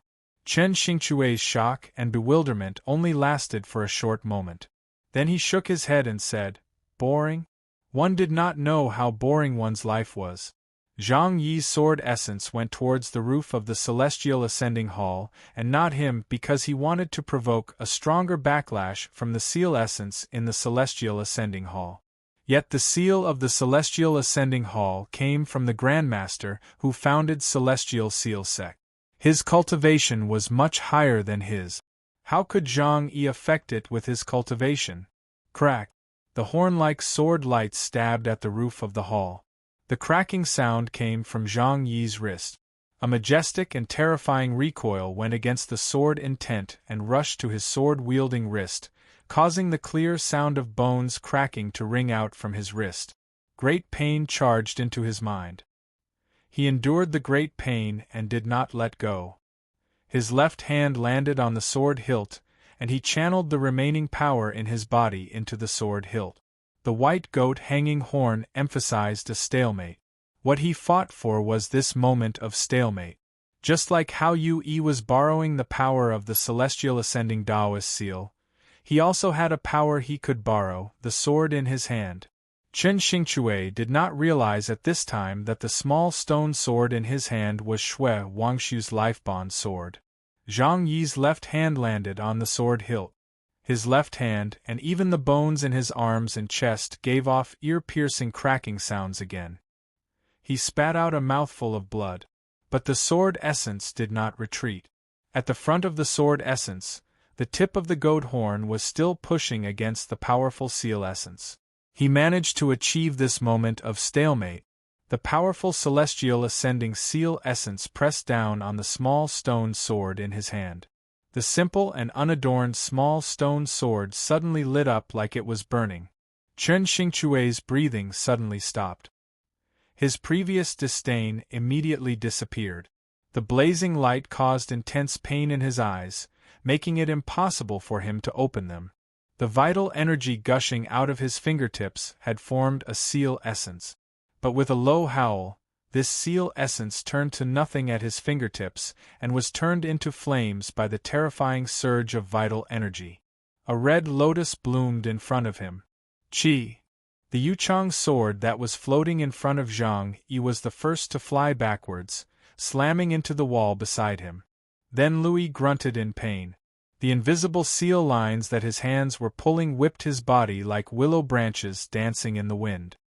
His body was constantly twisted by these forces, and in an instant, dozens of bone-deep wounds appeared on his body. Streams of blood flew out from his body like red cloth. The only one who was not affected was Murong Xiaoyi behind Chen Xingchui. However, her body began to tremble violently. In her perception, it was as if countless giant blades were stabbing her. Her body did not suffer any damage, but this talisman intent seemed to be able to directly damage her perception, giving her a splitting headache. However, her consciousness was clearer than ever. This was the purifying lotus seal essence. Just like the true mountain seal essence, celestial seal sect was hidden somewhere, but in the legends, it was a terrifying seal essence that could purify everything. Chen Xingchui had comprehended such a seal essence. Zhang Yi's head was also in severe pain. Everything in front of him was white, and there was only a little bit of red. It was as if it was going to turn into a sea of blood, swallowing everything in him. Yet, sensing the temperature and power of the little stone sword in his hand, he gritted his teeth and did not retreat a step. The little stone sword in his hand started to burn. There was a loud bang. A sun seemed to rise in front of him. Blinding and pure light filled every corner of the celestial ascending hall, and caused everyone's figures to appear transparent. Chen Xingchui gave a muffled grunt. His blood seemed to be burning. However, what shocked him the most was that there were many green light talismans floating within this dazzling and pure light. These seals were the projections of lines. The lines came from all over the celestial ascending hall. The blinding and pure light was an all-pervasive and powerful sword essence. This kind of sword essence pierced into the depths of every crevice of the celestial ascending hall, and forced out the seal essence inside the hall. Zhang Yi's feet gave off sounds of bones cracking. With a bang, Louis fell to the ground. His body was pressed to the ground by the terrifying pressure falling from above, and he could not breathe. Murong Xiaoyi's body was pressed to the door and was about to be charged out. The red lotus in front of Chen Xingchui gave off destructive power, but this power could not spread outwards, and was pressed inward. The red at the center of the red lotus grew brighter like a gem was melting, and the glowing droplets were about to explode from the pressure. All of the celestial ascending hall was shining. The tiles on the hall, the dust flying out of the hall, and even the wormwood growing out of the cracks in the roof were all shining. Celestial Seal Sect was silent, but almost everyone was staring at this place. Seeing such a phenomenon, and sensing the burgeoning presence in the celestial ascending hall, the sect master of Celestial Seal Sect had some emotion in his calm eyes. He knew Chen Xingchui's strength better than anyone else. Even though he just now had a thread of hope, it was just a thread of hope. The performance of the three young people in the hall facing an expert like Chen Xingchui up until now completely surpassed his imagination. Interesting. In the celestial ascending hall, Chen Xingchui felt that Zhang Yi had overestimated himself and spat out the words boring. Su Qin, standing outside the celestial ascending hall, slowly raised his head and said these two words. At this moment, when the swelling power from within the hall was about to burst open the door and rush into his body, his eyes, which had been filled with either self-mockery or ridicule, were instantly filled with an indescribable arrogance and viciousness. His crippled hand reached out. Hundreds of seals floated like ordinary pieces of paper. In the next moment, they followed all kinds of strange paths and landed in various parts of the celestial ascending hall. Boom! The world shook again. The celestial ascending hall was hit by an enormous hammer from the outside. Around the celestial ascending hall, an enormous air ring visible to the naked eye exploded outward. All the trees within dozens of feet were snapped at the waist, and the broken branches and leaves were thrown outwards. Su Qin vomited blood, his body uncontrollably flying backwards like a piece of rotten wood. In the celestial ascending hall, Zhang Yi gave a muffled grunt, and knelt on the ground, unable to support himself. However, his hands were still firmly supporting the sword, and he was still in the stance of attacking. Chen Xingchue's expression changed dramatically. In his rapidly contracting pupils, the green light talismans falling from the ceiling suddenly sped up, like falling snow. The red lotus in front of him disappeared from his perception. Disappearing meant that the connection with him had been severed, and he could not control it. In the next moment, the red lotus shattered.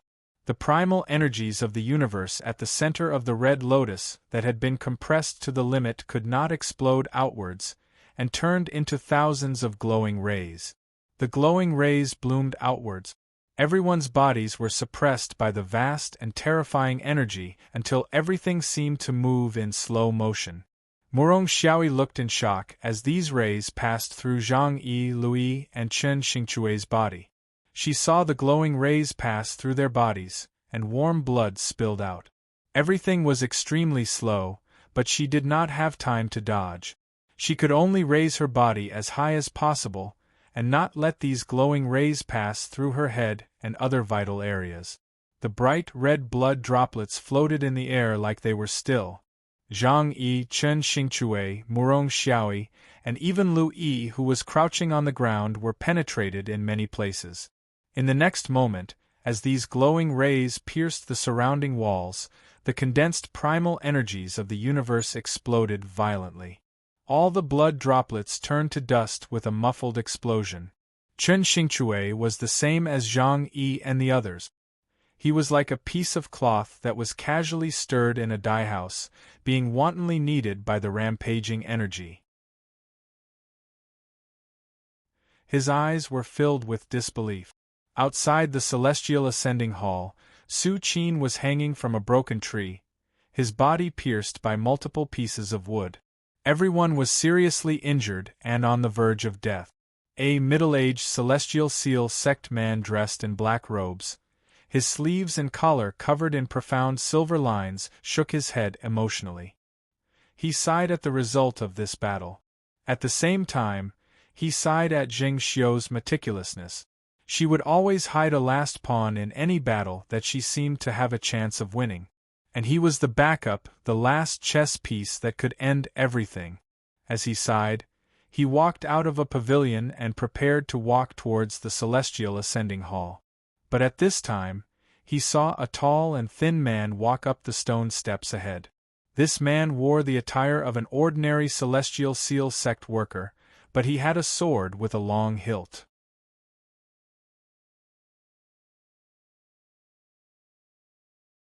Chapter 495. Who are you? The middle-aged man in black robes from Celestial Seal sect frowned and instinctively shouted. In his subconscious, this was the base of Celestial Seal sect, and he was a member of Celestial Seal sect. Then this person was naturally a spy who had infiltrated Celestial Seal sect. His voice and presence carried righteousness. Yet facing his shout, the tall and thin man blocking his path slowly gripped the sword hilt in front of him and said calmly, "I am Zhang Yi's sect uncle." Zhang Yi's sect uncle? The middle-aged man stilled and a scornful smile appeared at the corners of his mouth. He thought, according to seniority, he was Zhang Yi's sect uncle. Then this man dressed in Celestial Seal sect's servant robes was of the same generation as him. Yet in the next moment, when he sensed the sharp sword essence from the other, he suddenly realized. "You come from Chongling?" The tall and thin man looked at him and nodded. He said, "White Goat Cave." The middle-aged man from Celestial Seal sect frowned. His scornful smile disappeared and turned into seriousness. He did not know how this person had come to Celestial Seal sect and appeared at this time.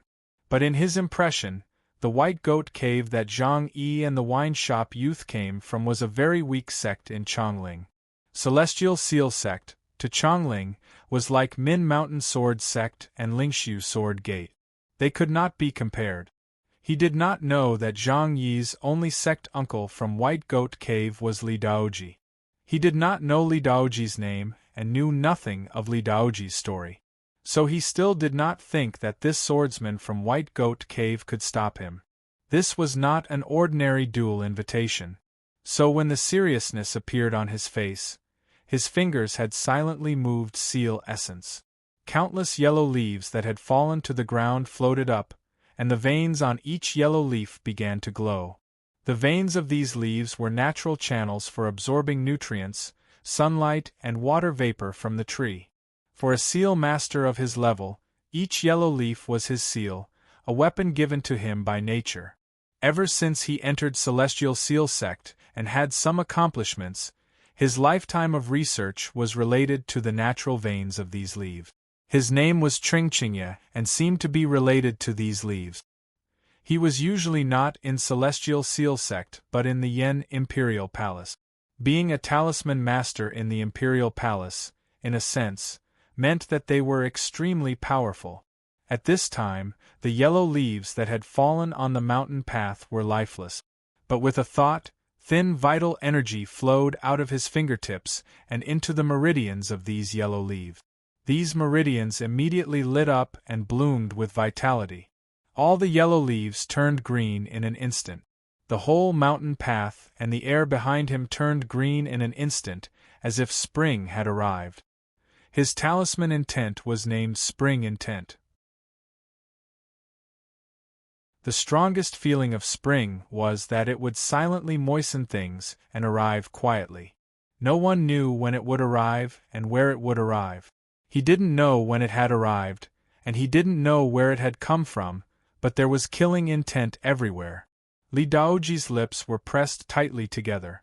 Ever since he left Chongling, he seemed to have completely disappeared from the world. Even Zhang Yi and Su Qin did not know where he had gone. Today, they had not expected him to appear here.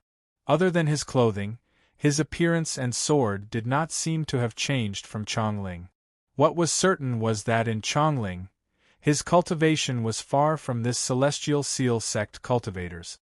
However, at this moment, when facing such talisman insight, the depths of his eyes that contained piercingly cold killing intent were completely calm and filled with strong confidence. He unhurriedly pulled out his sword. Then, in a strange manner, as if he was waving a hoe, he waved his sword and chiseled the air in front of him. Countless sizzling sounds could be heard. The seal essence immediately disappeared. The countless green leaves fluttering behind Chingchingye turned yellow again. Chingchingye retreated dozens of feet in shock. The energy around him shattered the yellow leaves, passed through the pavilion, and hit the mountain wall behind it. This was something he had never encountered before. In his perception, Li Daoji's sword seemed to have made a hole in all of his seals. The primal energies of the universe he had summoned immediately flowed out of that hole. He even sensed that Li Daoji's cultivation was much weaker than his. But this sword caused him to feel terror and powerlessness. At least, in this moment, even his confidence was pierced. "What sword essence is this?" he instinctively screamed. Amidst the screams, a leaf carved from jade flew out of his hand. The inside of this leaf also had countless veins, stacked on top of one another. The true essence in his body surged out like a tidal wave, pouring into the leaf carved from jade. This was a Dao seal he had spent many years to forge. It could be said to be his life-bond seal.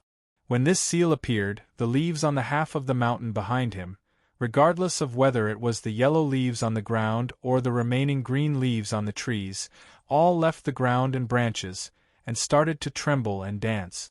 There was a loud roar in the sky. The primal energies of the universe moved like an enormous mountain. Li Daoji attacked again. He did not change at all. He still gave people the feeling he was swinging a hoe. He swung his sword towards the air in front of him. Chingchingye screamed again. The seal essence he had just formed quickly spilled out. The vast amounts of primal energies of the universe flowed through a hole to an unknown place but left his control. On the jade seal in front of him, only his vital energy was sputtering. It was like countless bolts of lightning were pouring out, but could not be converted into true killing intent. He was in disbelief. He sent out a third seal essence. He instinctively felt that the other might have learned the secrets of the seal path he cultivated, and had created a sword move to defeat his seal. So his third seal was very normal, and was a commonly used seal of Celestial Seal Sect. This was the true Thunder Seal. Even on the battlefield, many powerful cultivators of Celestial Seal Sect had used it, proving it was powerful and unbreakable. Lightning flashed between the lines in his palm. At the same time, someone seemed to cut a hole in the sky with an enormous blade, and a patch of golden light appeared. In his imagination, in the next moment, there would be multiple golden bolts of lightning as thick as water buckets falling down towards Li Daoji. But at this time, Li Daoji attacked again. He gave another blow like a hoe. The seal essence of the true Thunder Seal disappeared. There was the sound of thunder, but no lightning came down. Qingqingye paled. His mouth was wide, but he could not make a sound or even breathe. He sent out a fourth seal. This was a sacrificial fire seal. This was the most basic and simple seal essence of Celestial Seal Sect. The most basic and simple usually meant the hardest to defeat. Yet when the heat rose, the seal essence disappeared. Li Daoji still used the same sword to break his Dao seal. With each blow, Li Daoji took a step forward. In just 4 steps, he had passed through the pavilion and was not far away from him. Qingqingye felt great terror. He sent out a 5th seal. Multiple indigo flames charged out of the mountain walls on his sides as though they were going to become a wall. But just as the flames charged out, before the seal essence formed, Li Daoji's sword came down like a hoe. This time, his sword hoe did not use talisman intent, but directly into his chest. The powerful sword energy tore apart his organs, and forced the shattered physical energy and flesh out of his mouth. Why is it like this? This was the hardest time to speak. Yet Qingqingye was like a drowning person, looking in despair at Li Daoji's sword in his chest, but still managed to make a sound.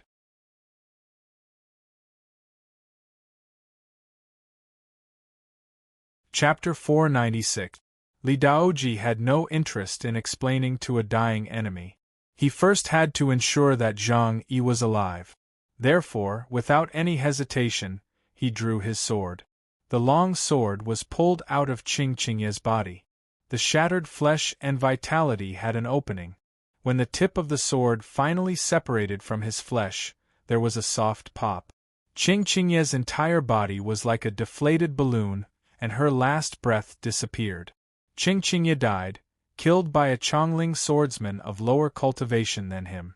High up in Celestial Seal Sect, the sect master was still standing by the window, watching this scene with great emotion. Why is it like this? The black-robed old man beside him was in a daze. He also let out the same cry of shock as Qingqingye before his death. Li Daoji was not interested in answering, but this did not mean that the sect master of Celestial Seal Sect was not interested. First there are seals, then there are weapons, and then there are weapons. The sect master of Celestial Seal Sect slowly turned his head, and said seriously to the black-robed old man. This sentence was too simple, and difficult for ordinary cultivators to understand. But this black-robed old man was not an ordinary person.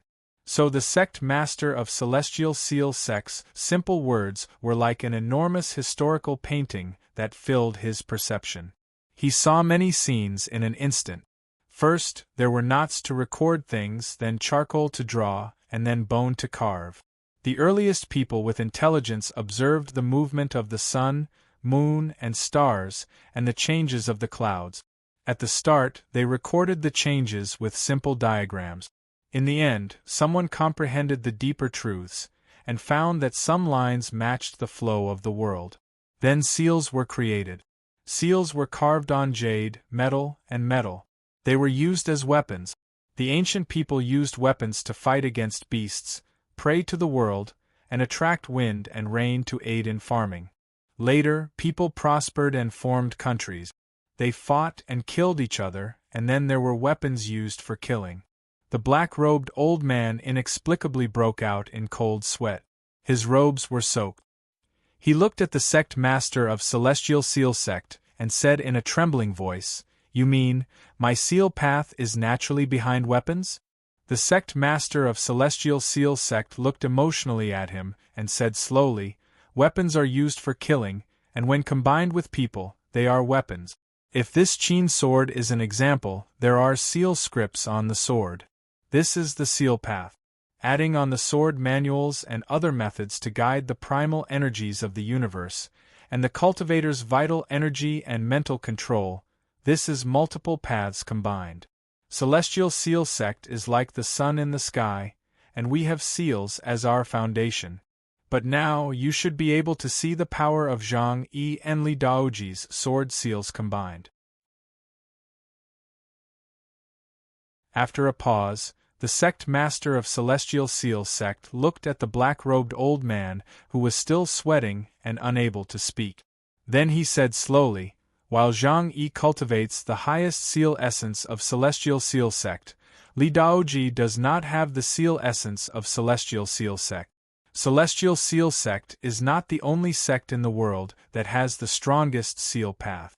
So I always thought that if Celestial Seal Sect wants to survive, it can only rely on people, and not the seals left behind by the elders." The black-robed old man started to tremble. He looked at the sect master of Celestial Seal Sect, and could not help but ask, "You say that Li Daoji's seal and weapon are combined, and he does not use the seals of Celestial Seal Sect. Then what seal does he use?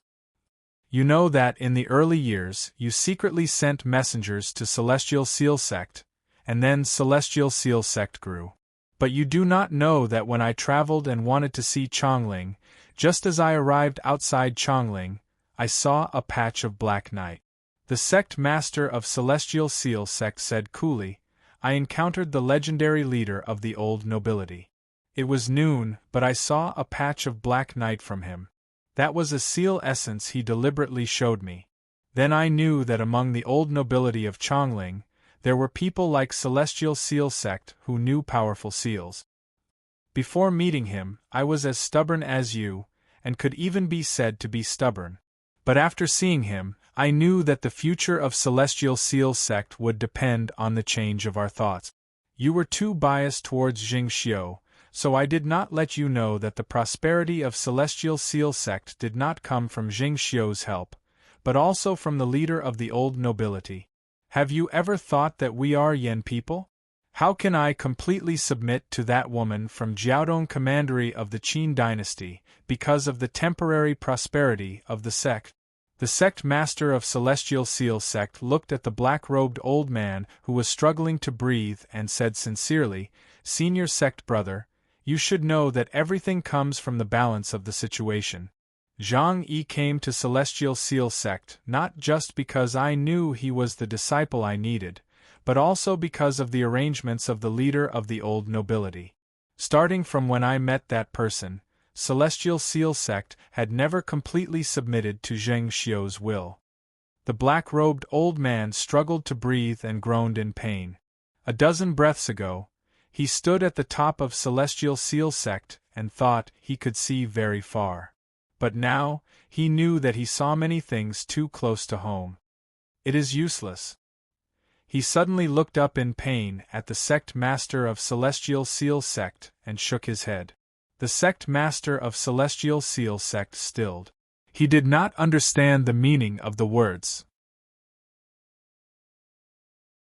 What happens here in Celestial Seal Sect cannot change the entire result of the Yan dynasty. The black-robed old man struggled to breathe and said, "Oh." The sect master of Celestial Seal Sect laughed. He shook his head and said, "The night before last, I dreamed of a mountain." The black-robed old man looked in puzzlement at him, sweat dripping down like rain. "That mountain is a very small black mountain from Qi." The sect master of Celestial Seal Sect looked at him and said, "I originally thought it was a dream, but when I woke up, I felt true coldness. The coldness came from Yin energy." The black-robed old man finally reacted.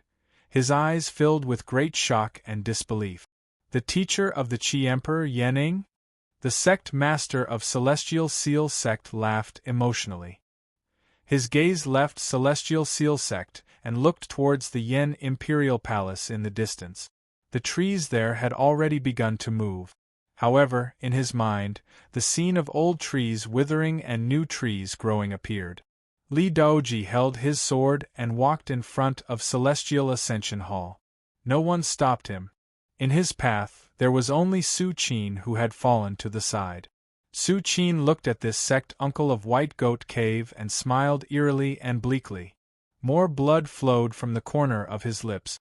Li Daoji frowned slightly, and gripped his sword slightly harder. But in the next moment, he gave up killing intent and did not attack to kill Su Qin. Then he pushed open the door and walked into Celestial Ascension Hall. There was blood everywhere in Celestial Ascension Hall, for seriously injured people lay in pools of blood. But before the end, while these four were dying, none of them had fainted. Seeing Li Daoji push open the door and enter, Zhang Yi's eyes widened in shock. He suspected he had seen wrong, that he was hallucinating before his death. Li Daoji nodded slightly at him, and then passed through the pool of blood to walk in front of Chen Xingchui. Chen Xingchui sighed softly and closed his eyes. Li Daoji attacked without hesitation. The tip of the sword quickly and lightly entered his heart. Chen Xingchui died painlessly. When Li Daoji came in front of Zhang Yi and bent down to apply medicine, Zhang Yi bit the tip of his tongue. "Do not be so stupid, you are not delirious yet." Seeing his actions, Li Daoji said, "Sect uncle?" Zhang Yi finally started to understand that what he saw was not a hallucination before his death. He could not help but grow excited but still said, "Sect uncle, please save them first." Li Daoji smiled indescribably. This stupid White Goat Cave disciple was still a gentleman and had not changed. Thinking of a certain piece of news he had just heard, the hint of a smile at the corner of his mouth quickly dimmed. How did that White Goat Cave disciple who was countless times smarter than Zhang Yi die?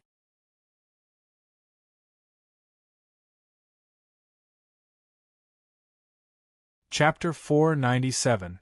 Closing the Gates, Assassinating Zhang Yi. Strictly speaking, this was an unprecedented internal conflict in Celestial Seal Sect. No matter which side won, it would completely change the direction and fate of Celestial Seal Sect in the future. Other than the battles related to Zhang Yi, there were many other battles or confrontations happening in Celestial Seal Sect. Since Li Daoji appeared, used his sword to destroy multiple seals, and killed Qingqingye, to the black-robed old man being convinced by the master of Celestial Seal Sect, this internal conflict had truly ended.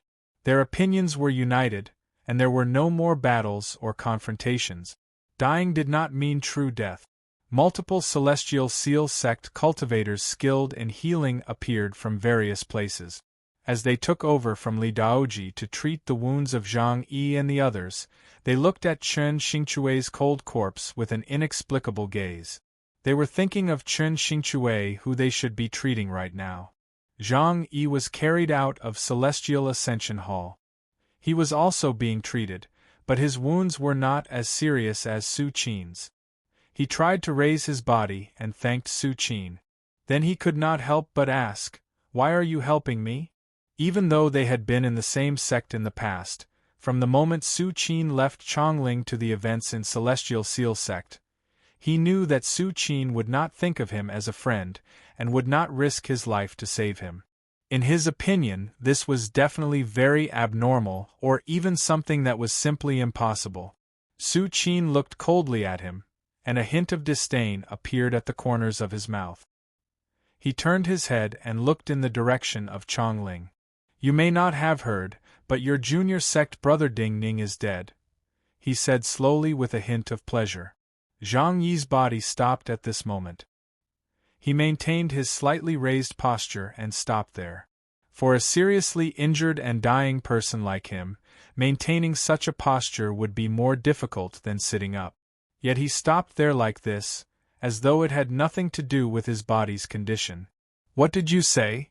Zhang Yi looked at Su Qin and asked as if he didn't hear him clearly. "Ding Ning is dead." Su Qin did not look at him and laugh. He was used by someone on the battlefield to break the seal of the Tianliang ancestral lands and died in the Tianliang ancestral land.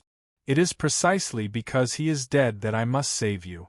At least for now, as long as you are alive, I am of value to the mistress of Chongling. I'm only valuable if you're alive. Su Qin repeated this sentence, and then coldly mocked himself. Otherwise, I would be a dog that was casually abandoned here. Impossible. Zhang Yi suddenly struggled. He wanted to sit up and ask Li Daoji, but this struggle caused him to fall heavily onto the stretcher. Other than the fact that you have Min Mountain Sword Sect's sword manual, she wants to kill you because Ding Ning is dead. In her view, leaving you alive is a future trouble. She does not need to care about Ding Ning's feelings after killing you. Su Qin turned to look at Zhang Yi, who was almost unable to breathe, and said coldly, "Otherwise, why would she kill you?" Zhang Yi's chest and head felt tearing pain. His rationality, including his intuition, told him that Su Qin was not lying. But he still could not believe it. He used all his strength to shout, "Sect uncle!" The Yen Imperial Palace. Outside the Imperial Study was the Imperial Garden. There was a path paved with white jade that passed through the Imperial Garden. There was a white jade bridge that passed through the pond. The white jade was carved with dragons, phoenixes, and auspicious clouds. It was usually beautiful and peaceful, exuding majesty. At this moment, the Imperial Garden was littered with the fragments of corpses and weapons. Apart from the Imperial Study and the white jade bridge that led to the study, the rest of the scenery had been completely torn apart by the Yuan Qi of heaven and earth. The thick blood covered the patterns of the relief sculpture. Pieces of flesh and organs floated in the air, as if the garden was covered with a thick blanket. Multiple powerful cultivators had all kinds of terrifying wounds. The primal energies of the universe around them were uncontrollably turbulent, turning into all kinds of lights and clouds. They looked like demons, but their eyes were filled with despair and anger. The paths and roof tiles around the Imperial Palace reflected the cold flashes of weapons and seal weapons. These flashes of light were like waves, carrying with them an incomparably heavy thickness. They pressed down on their surroundings, turning this courtyard into the last isolated island. The ground was trembling slightly. There was an enormous roar of metal slowly approaching, indicating that some powerful seal weapons were advancing. Zhongshu Marquis. A bright yellow figure appeared at the ruined entrance to the Imperial Garden. One of the many powerful cultivators in the garden shouted angrily. This was a middle-aged man with a white face and no beard, extremely handsome. But even more importantly, he wore the bright yellow nine-dragon robe. In the Yen dynasty, only the Emperor of Yen could wear this robe, and it represented the unique power of the Emperor. For the officials loyal to the Emperor of Yen, this was disobedience and naked disrespect. But hearing such a furious shout, the white-faced man who appeared at the entrance to the Imperial Garden covered in flesh and corpses smiled warmly. "At this point, you still care about this?" He looked warmly and sympathetically at these cultivators. At the same time, he looked with great sincerity at the tightly closed Imperial Study and said, "Imperial brother, are you really going to wait until everyone is dead before you come out and abdicate?" His voice was gentle, but in the pool of blood, he appeared cold-blooded and powerful. The door to the Imperial Study was still closed, and there was no response from inside. Zhongshu Marquis of Great Yen, this marquis who was given a title in another county, but suddenly came back to the Imperial City and started an unprecedented mutiny. He did not get angry, but just smiled gently and said, "I don't understand what you are waiting for." After saying this, he raised his right hand that was hanging by his side. But at this time, a light but authoritative voice came from the Imperial Study. After the Deer Mountain Conference, even after the new Emperor of Chu ascended the throne, there was no rebellion. In terms of stability, the Yen is the first. No one dares to rebel in the other dynasties. I want to know why only you rebels dare to rebel in the Yen. As this voice sounded, the door to the imperial study silently opened. A similarly bright yellow figure appeared at the door to the imperial study. The Zhongshu Marquis's pupils contracted slightly, but his warm smile was still there. He said disdainfully, "Imperial brother, do you want me to speak the truth? You are the Emperor of Yen. No matter compared to the former Emperor of Chu or Yuanwu and the others, you have a fatal weakness. Your cultivation is the lowest of all the emperors of the dynasties. Even the woman who is actually in power in Chu has a higher cultivation than you. If your cultivation is not enough, you cannot convince the masses. Even more importantly, you cannot stop people from wanting to kill you." The Zhongshu Marquis paused and then smiled proudly. He said, "But if I become the new emperor of the Yen, there will be no such problem." Really? What he didn't expect was that there was no despair on Emperor Yan's face. Instead, there was a hint of mockery. The Emperor of Yen looked mockingly at him and raised his head slightly. He said, "My cultivation is the lowest among the emperors of the dynasties, but I am not as stupid as them. Even more importantly, your cultivation is not the strongest in the Yen dynasty. That's why someone dreamed of a mountain, but you didn't notice it." The Zhongshu Marquis unconsciously frowned. He could not understand the meaning of the Emperor of Yan's word. "I've only come out now not because I'm afraid or have a sliver of hope. It's because I want to see clearly how many people will truly stand on my side in the end. How many people I usually trust will stand on your side." There was an uncontrollable anger in the Emperor of Yan's voice. The Zhongshu Marquis's body suddenly felt cold. He was filled with a sense of foreboding. His right hand quickly rose up. However, it was also at this moment that his body froze slightly. A wave of shocked shouts sounded. A thick wave of blackness and true coldness flooded out of the imperial study. The imperial study was easily torn apart like a piece of paper. Even the cultivators who had stubbornly guarded the study turned around, their eyes filled with disbelief and shock. It was like a primordial beast had appeared out of thin air. A mountain appeared where the imperial study was. A true black mountain.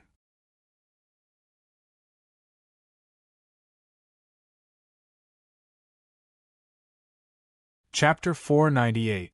The Black Mountain was not tall, not even as tall as the tallest hall in the Yen Palace.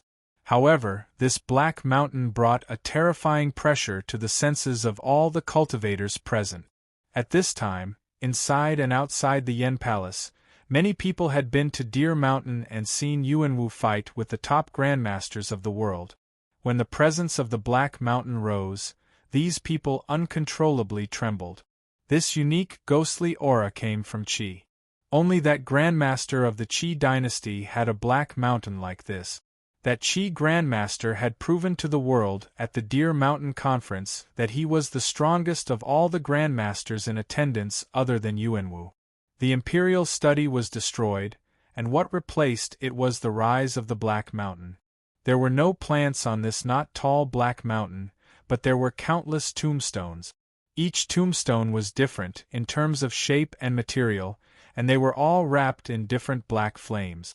Streaks of black flames that were equally sinister but had completely different auras swayed wantonly on the mountain like wild grass. Zhongshu Marquis looked up at the Black Mountain. His eyes narrowed and his eyebrows turned white. He had endured half his life in the border city of the Yen to plan for today's situation. Now, he saw success, but the Black Mountain suddenly appeared. How could he not be anxious, angry, and old? The Emperor of Yen looked at him with disdain. Looking at the wrinkles that suddenly appeared on his face and his brows that suddenly turned white, he said scornfully, "You know you do not have much time. Soon, my Silver Cliff army will come back. If you do not surrender now, what do you want to do?" After his voice rang out, the cold metallic light in the palace scattered like a tide rushing onto a beach. In the end, it powerlessly turned into bubbles and completely disappeared. On the Zhongshu Marquis' cold face, there was a hint of scorn and fanaticism in his smile. He looked at the Emperor of Yen and shook his head seriously. He said, "I still want to try." The Emperor of Yen sneered. "Try?" Zhongshu Marquis nodded and said coldly, "He is not Yen Ing. Everyone knows that Yen Ing is dead." The Emperor of Yen did not speak. He had already sensed the change in the Black Mountain behind him. He knew that there was no need for him to respond. On the Black Mountain, all the tombstones began to tremble and sway. Black dust and soil constantly trembled at the bottom of the tombstone. Streaks of gloomy and cold aura did not rush into the sky, but into the depths of the earth where the senses of cultivators could not reach. Countless cultivators inside and outside the palace turned pale with fright. In their perception, this Black Mountain had turned the entire imperial palace into hell. The invisible Yin energy that filled the entire imperial palace even prevented some seal weapons and flying swords from being used. Zhongshu Marquis lowered his head. His black hair also turned white at this moment. His hands pressed down on the ground in front of him. A tiny and translucent Vajra pestle fell from his fingertip. Everything in the imperial garden that had not shattered, including the white jade bridge that had remained intact during the battle, shattered into thousands of pieces. The experts guarding in front of the Emperor of Yen all vomited blood and flew back uncontrollably with shouts. The Emperor of Yen gave a muffled grunt. Countless fine bubbles appeared in the air in front of him and spread like boiling water. When these scenes happened, a muffled boom came from the ground in front of Zhongshu Marquis. When the tiny and translucent Vajra pestle fell from his fingertips, it was as small as a fingernail. But when it landed, it was as tall as a person, like a small glowing tower. The sky turned golden, and many streaks of flame appeared. The coldness of the Yen capital suddenly disappeared as though the heat was coming. That was because those golden flames were the true Grand Sun primordial fire. Zhongshu Marquis looked expressionlessly at the Black Mountain, and the sun fire that followed his will to swarm over. The Qi dynasty, especially the Yin and Ghost path of the Black Mountain, was the strangest cultivation method in the world. What it attracted was the Yin energy left in the world by dead cultivators or powerful beasts. This kind of Yin and Nether energy was most afraid of the sunfire, so he used the sunfire to defeat it. In the blink of an eye, countless streams of condensed Grand Sun primordial fire fell onto the Black Mountain like spears. The Black Mountain was immediately pierced with holes. Countless tombstones were broken. No dirt or stone flew up from where the holes were pierced, but thick smoke rose. Zhongshu Marquis' vital energy surged out of his body. His entire body turned transparent and shone like a god. Seeing such a scene, the rebel army surrounding the imperial garden cheered. Many cultivators sensed that the Yin energy filling the imperial palace was dissipating. The darkness in their hearts faded, and their confidence recovered.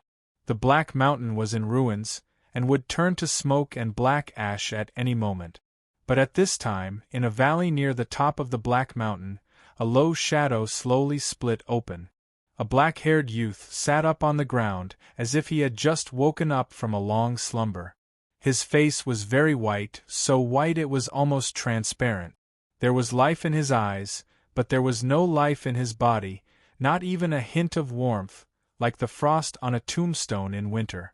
Because his skin was too bloodless and not pale at all, one could even clearly see the blood vessels in his flesh.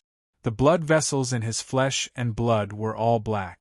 What flowed through his veins was not bright red blood, but black Qi flames. The cheers suddenly stopped. This youth stood up. His black hair was so long that it was taller than him, and it reached the ground behind him. His face was young, about the same age as Ding Ning and the others. But at this time, his black hair, his skin, and his flesh gave him an eerie and powerful presence. The moment he stood up, a patch of black clouds appeared in the sky. The black clouds blocked the sunfire falling from the sky, and more importantly, the sunlight was no longer blinding. The young man opened his eyes completely. It wasn't just his pupils. His entire eyeball was pitch black, as dark as ink. Then he saw the Zhongshu Marquis clearly. With a step, he walked from the valley towards the Zhongshu Marquis. When he took a step forward, the black mountain disappeared and turned into a cloud of thick black smoke, gathering towards his body. In everyone's vision and perception, this black mountain entered his body with a single step. This black mountain seemed to be a part of him. Or rather, it was his life-bond item. The Zhongshu Marquis's face paled. He did not sense the presence of a life-bond item, but his cultivation and perception clearly reminded him that this black mountain had completely merged with the other. This black mountain and most of the cultivation of the Grandmaster had been passed onto the other's body. He did not sense the presence of a life-bond item because the ghostly method of the top Grandmaster of Qi was completely different from any cultivation method in the world, and did not walk the same path. There was no doubt that the youth he was facing had directly surpassed the barrier of level 7 and become the youngest Grandmaster in the world. His heart began to beat violently. This was not a breakthrough, and could not be explained with reason, but it was very real. In the next moment, he let out a shrill howl and faced the youth who was coming with the black mountain. He stretched out his right hand, and between his middle finger and index finger, there was a thin piece of tattered talisman paper. He slashed it towards the youth. The thin talisman paper emitted a terrifying talisman intent. The world was cut in half. Countless gravestones suddenly floated in front of this seal essence. Gravestones filled the world. Countless gravestones were cut in half and turned to black smoke. But in the black smoke, the youth with black hair that reached the ground was in front of the Zhongshu Marquis. The Zhongshu Marquis's eyes narrowed into slits, and flames came out of his eyes. Behind him, in the empty air, a shadow appeared out of thin air. This shadow was very short, a dwarf. However, there was a very long sword in his hand. This sword was extremely fast, and rivaled Yantai Guanjian's sword light during the Min Mountain sword trials. With a flash, this sword light passed by the Zhongshu Marquis's waist and stabbed into the youth's chest. But in this moment, the flames in the Zhongshu Marquis's eyes turned into shock and even despair.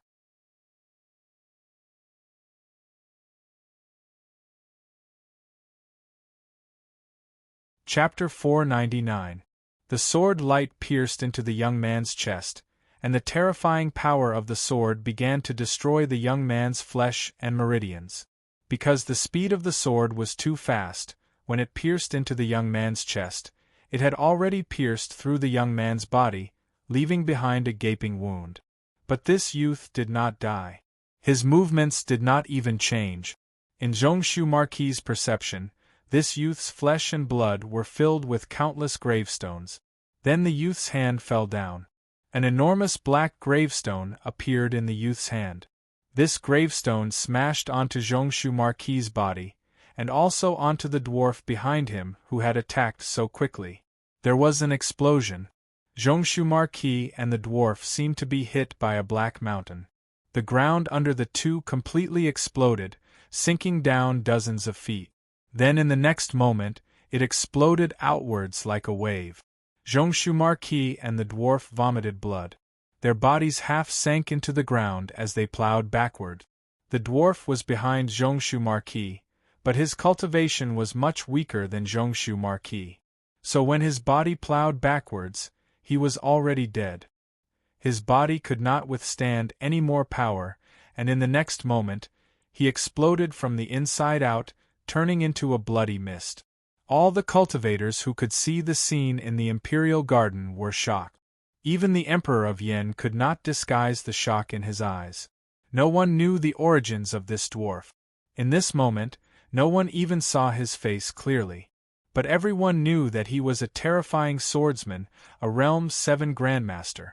This Grandmaster, who many Realm 7 cultivators present did not even detect how he had arrived, was killed by this youth with one blow. Even more astounding was that the wound through the youth's chest was still there. This Grandmaster's blow was enough to kill any powerful cultivator. Even Yuan Wu could not survive such a blow. However, the young man was still standing there unharmed. Zhongshu Marquis's body retreated dozens of feet, passing through the bloody mist that the dwarf had turned into, and then stopped. There were continuous explosions coming from his body. Streams of energy stabbed out of his body like sharp swords. What kind of technique is this? He knew he was about to die. His strong unwillingness made him raise his head with difficulty.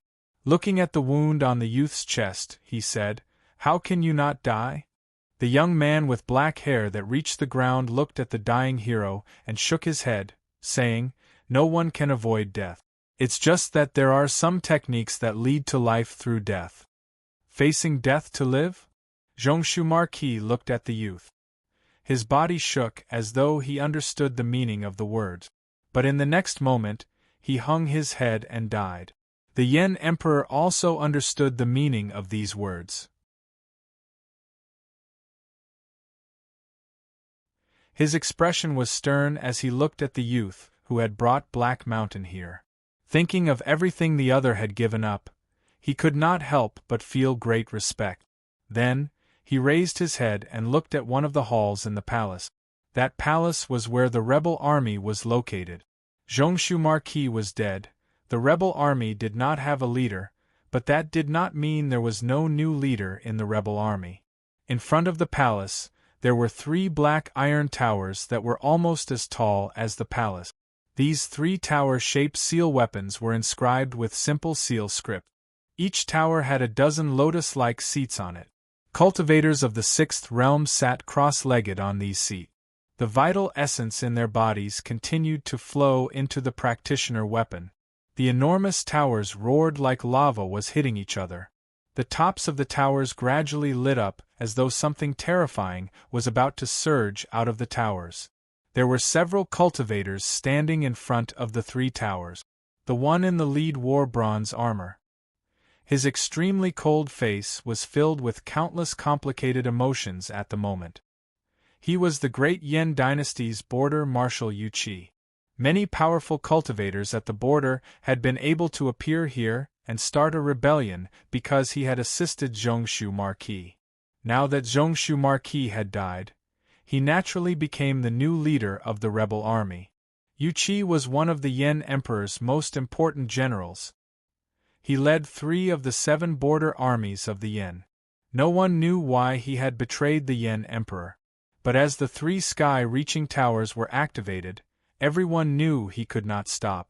Everyone knew he would rather die in battle in order to kill the Yen Emperor before the outside armies arrived.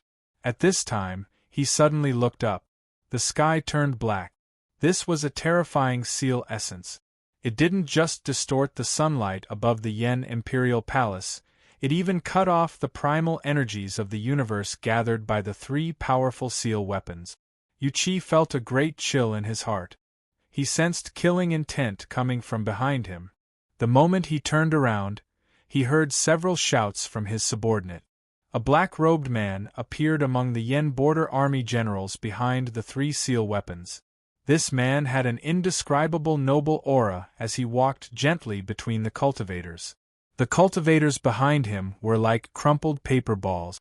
Their bodies curled up, and with terrifying sounds of bones cracking, they collapsed and died. Like the Zhongshu Marquis, Yu Qi was not an ordinary cultivator. So in this moment, he understood that this black-robed man came from Chongling. Sensing the darkness that came from the heavens but covered everything like the heaviest curtain of night, he also understood why the Black Mountain was able to silently enter the imperial palace. Chongling's old nobility, the Qi dynasty, the Black Mountain. Many chaotic scenes flashed through Yu Qi's mind, but a certain thought became unusually clear. He looked at the black-robed man and grimaced. So the Yen and Qi have been standing side by side for a long time. The black-robed man was not as tall as him, but when he looked at him at the same level, he seemed to be looking down on him. He responded coolly to Yu Qi. If Yuan Wu had not reached Realm 8, he would have died at the Deer Mountain Conference. Jing Xiu may have died as well. Yu Qi was silent for a moment. Then he looked at the black-robed man and said, I do not think as much as you. 4 personal grievances, that is good. But if you do not think big enough, you will not see far enough. So you will not succeed. The black-robed man looked at him and said seriously. Yu Qi was silent for a moment and said, You are right. I do not want to kill you.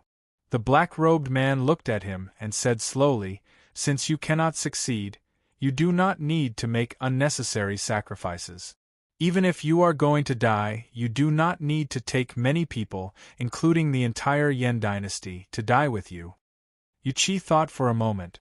Before he spoke, the black-robed man continued, No matter what grievances you have with the Yan Emperor, your grievances are just a part of Jing Xiu's plan. Since you will fail, you do not need to drag many subordinates loyal to you, including their families and brothers, to die with you. I can let you live. You are not living for yourself, but for these people, for the Yan dynasty. Yu Qi smiled bitterly and said seriously, What you said makes a lot of sense. I can't refuse. After saying this, he gave multiple military orders. The black-robed man bowed to him in thanks. Then he opened a path for this border army commander to leave with some of his loyal subordinates. The blackness in the sky was still there. The blackness in the imperial gardens was still there.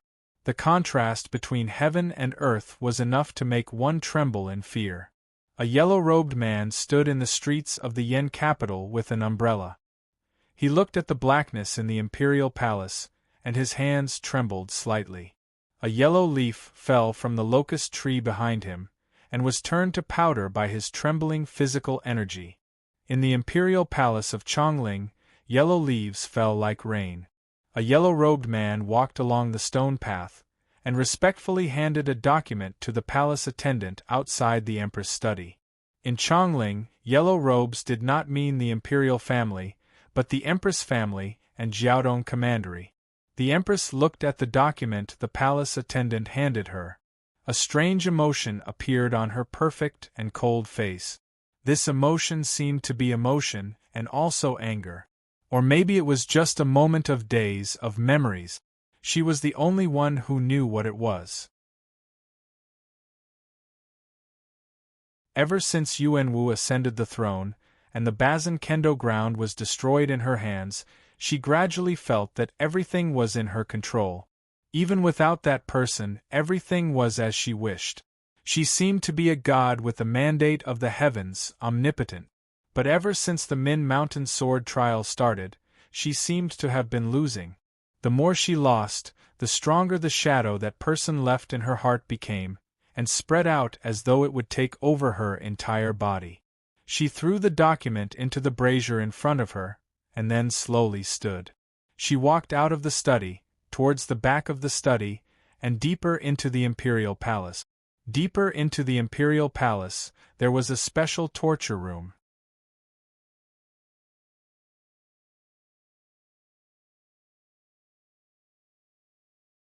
Chapter 500. This torture room was deep in the inner palace. In the previous emperor's time, it had been a cold palace. At this time, it was wrapped tightly by a vine called the acacia vine. There was only one way in and out. The vines of the acacia vine were a parasitic plant that could be described as greedy. These vines parasitized all plants that could be parasitized. When the surrounding plants were sucked dry of nutrients and died, these vines started to parasitize each other. The result of parasitizing each other was that only the thickest vine was left. When it lost its host, it would not take root in the soil and would wither completely. So the final result of this vine's growth was to destroy all the plants in the surroundings that could be parasitized, and then destroy itself, unless someone deliberately provided it with trees to parasitize. Obviously, someone had deliberately provided a host for the vines in this cold palace. Therefore, the scene was like a gathering place for lonely souls and wild ghosts described in many storybooks. Withered trees and vines gathered together, while dozens of living vines were full of vitality.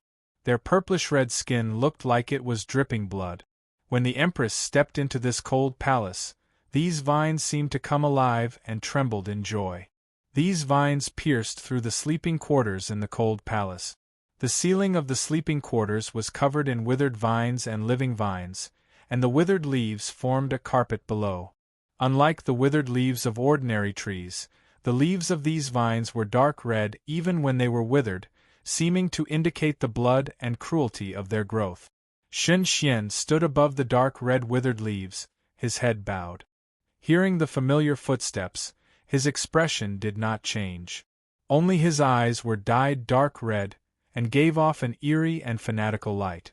I do not completely believe the process of Gu Huai's death you speak of, the Empress' voice sounded. Because I understand Gu Huai.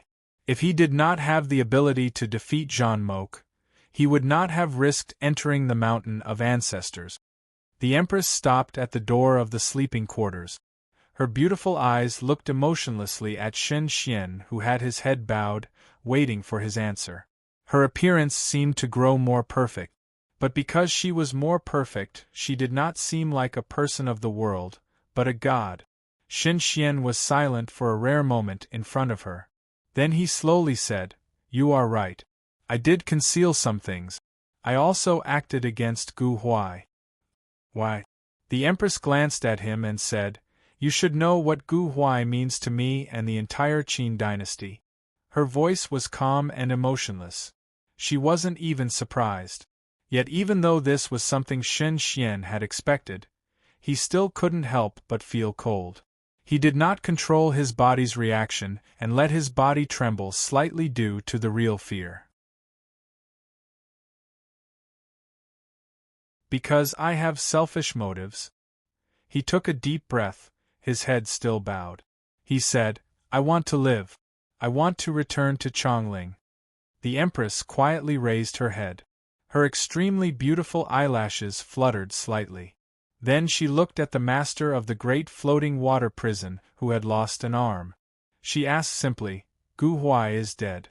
Why are you alive? Why do you dare to return to Chongling?" Shen Xian was silent for a moment. Then he looked up and met her gaze. He said, "In my view, with Gu Huai dead, I may become more important in Chongling. This is still my selfishness. You should know that I do not want to be trapped in that dark water prison for the rest of my life." The Empress looked calmly at him and said, "More important? What do you really want?" Shen Xian bowed his head and said, "Secretariat Director." The Empress' beautiful eyelashes fluttered again, even more urgently. Her perfect face even paled a little, and there was a hint of anger and coldness in it. Secretariat Director. This was a position that had never existed in the Qin dynasty. It was just that person's idea. After Yuan Wu ascended the throne and she officially became the Empress, no one dared to mention it in front of her. In all of Chongling, in court, no one dared to mention that person or the ideas that were closely related to that person. Shen Xian did not look up. He took a deep breath and said, "I brought back the heaven-replenishing divine art." The Empress grew silent. When she fell silent, the air in the entire hall became even colder. All of the air was forced away by a kind of netherworld cold that came from the extremely high starry sky. Shen Xian held his breath. He knew that she was weighing and thinking. All he could do was wait for the final life and death. That wine shop youth is really dead? The Empress was silent for a moment, looking at him and asking this question. Shen Xian nodded with difficulty and said, "Wuji can also prove it." The Empress looked at him and said, "But you still need to prove yourself. Even if you brought back the heaven-replenishing divine art, this is just a condition you gave in exchange. I still cannot completely trust you." Shen Xian looked up at her and said seriously, "I understand. So I only need to prove that I will not hate you." The Empress nodded in satisfaction. Shen Xian bowed. Then a pure life-bond presence appeared on his hand. A dark red withered leaf floated up from the ground and landed in his hand. It gradually shone with a red jade-like light and became as heavy as jade. The surface of the leaf was covered in characters and lines carved according to his will. An indescribable fanaticism appeared in the Empress' cold eyes. This was the heaven-replenishing divine art that person wanted to study but did not obtain in the end.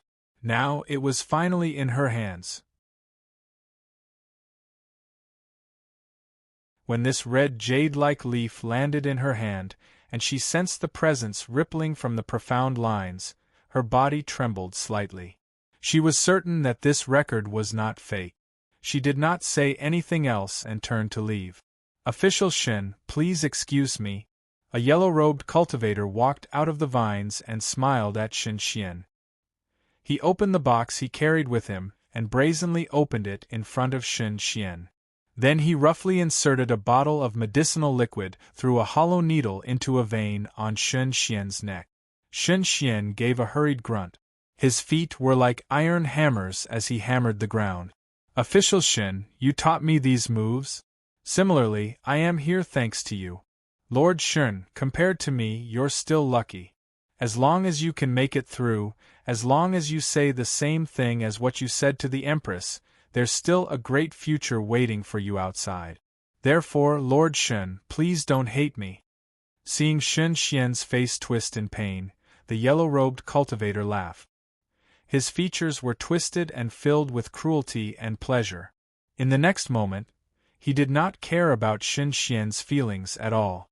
A powerful life-bond presence spread from his body.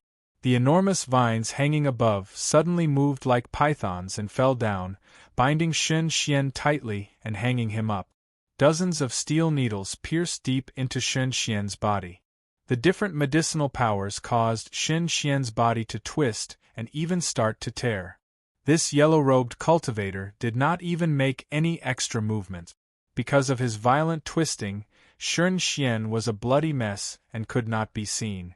This was the most secret place to extort confessions. There were too many astounding secrets here. So this yellow-robed cultivator arranged here could only be trapped here for his entire life, and would never be able to walk out of the cold palace alive. He was Shin Xian's subordinate. But since he lived here, could not leave the cold palace, and could never come into contact with the outside world, he naturally did not need to care about Shin Xian. But he had not expected that Shin Xian did not feel any hatred towards him at this time. Because in the past many years, Shin Xian had been waiting for a chance like this, a chance to prove himself. He had used a lot of time to practice, so he could endure such torture and say what he wanted to say. At this moment, although he was enduring unimaginable pain, his mind still maintained a trace of clarity. No one would be able to tell that there was even a trace of a mocking smile on his mangled face. "What do you really want?" The Empress' voice seemed to echo in the cold palace. "Honored Empress, I have served you for so long. Have you never considered, or disdained to consider, and think that I am not worthy of considering what I really want? Why do some people know what I really want? This is the difference between you and others. Just like right now, you're using such a method to make me prove that in your eyes, I'm nothing more than a dispensable dog. I'm no different from those yellow-gowned men." Shin Xian smiled coldly.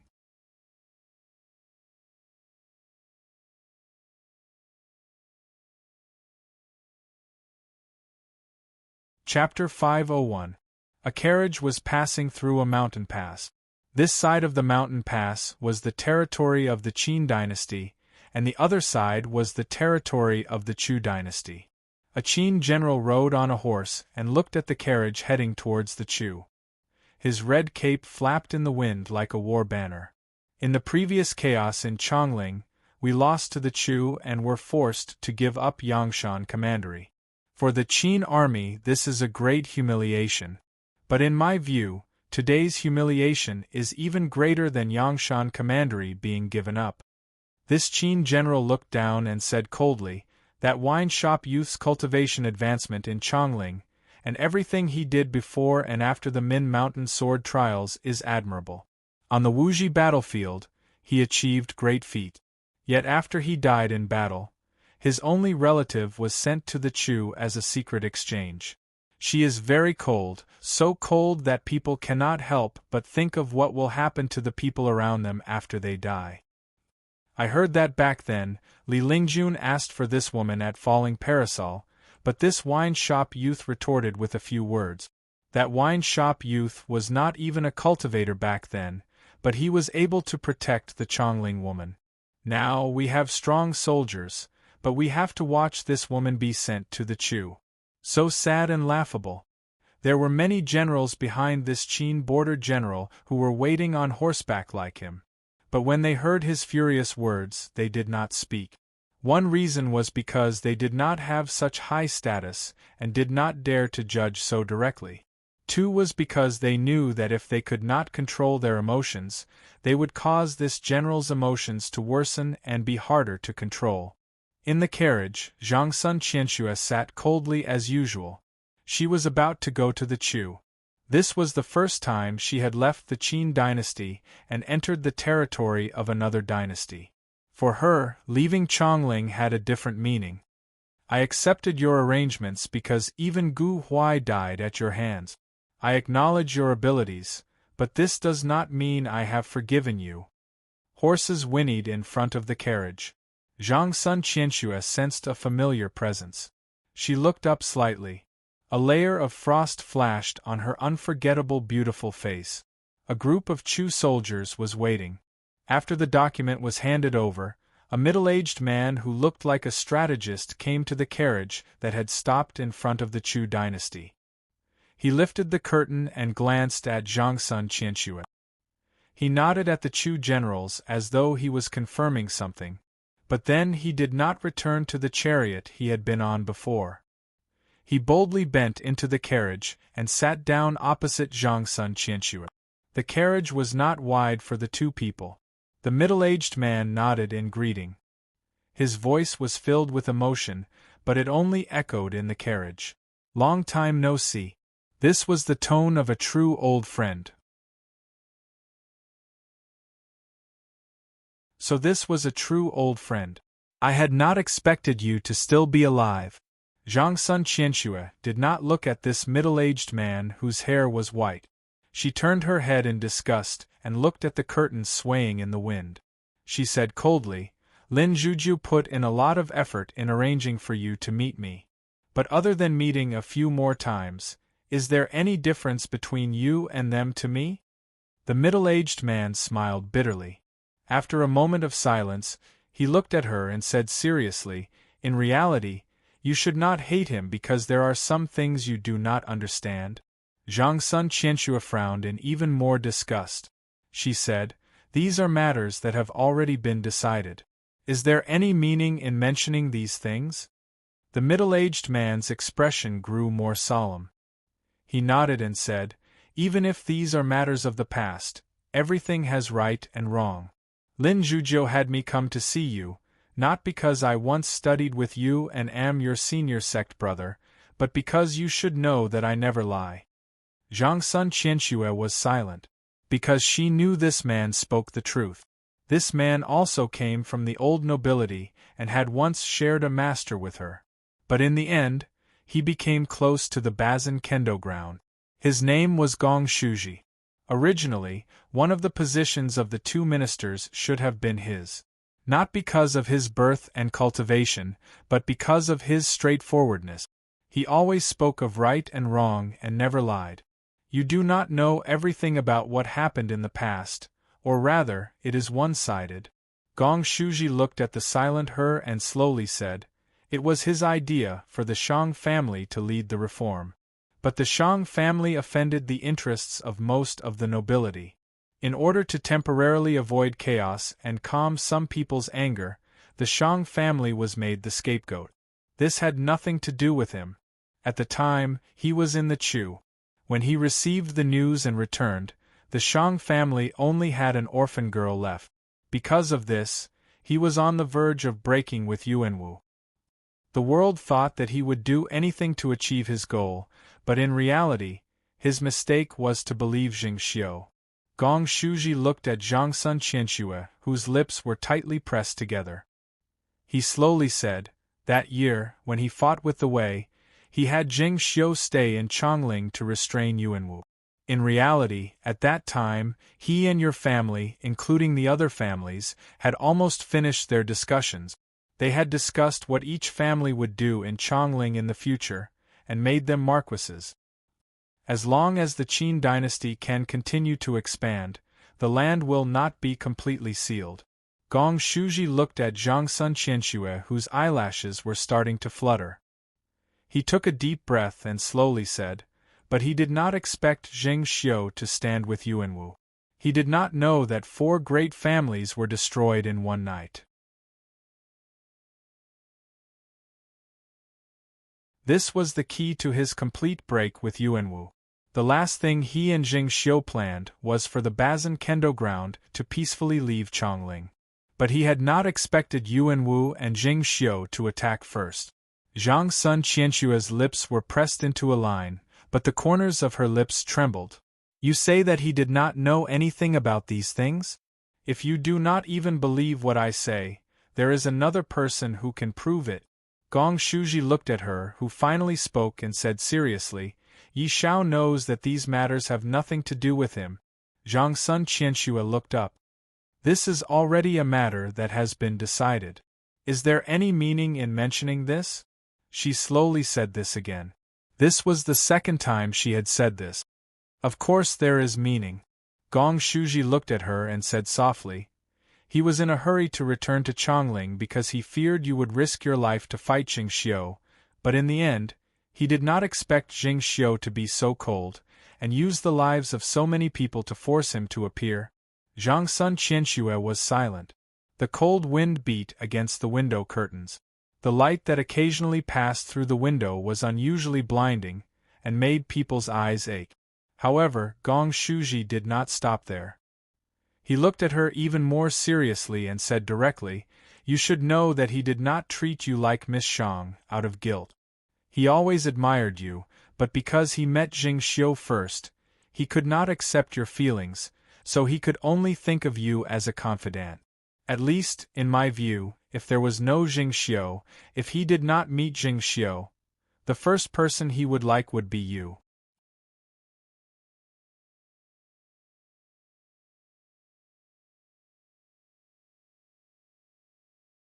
Chapter 502.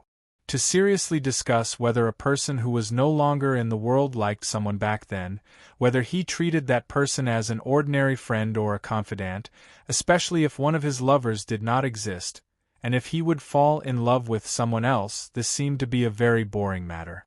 But this was very important to both sides.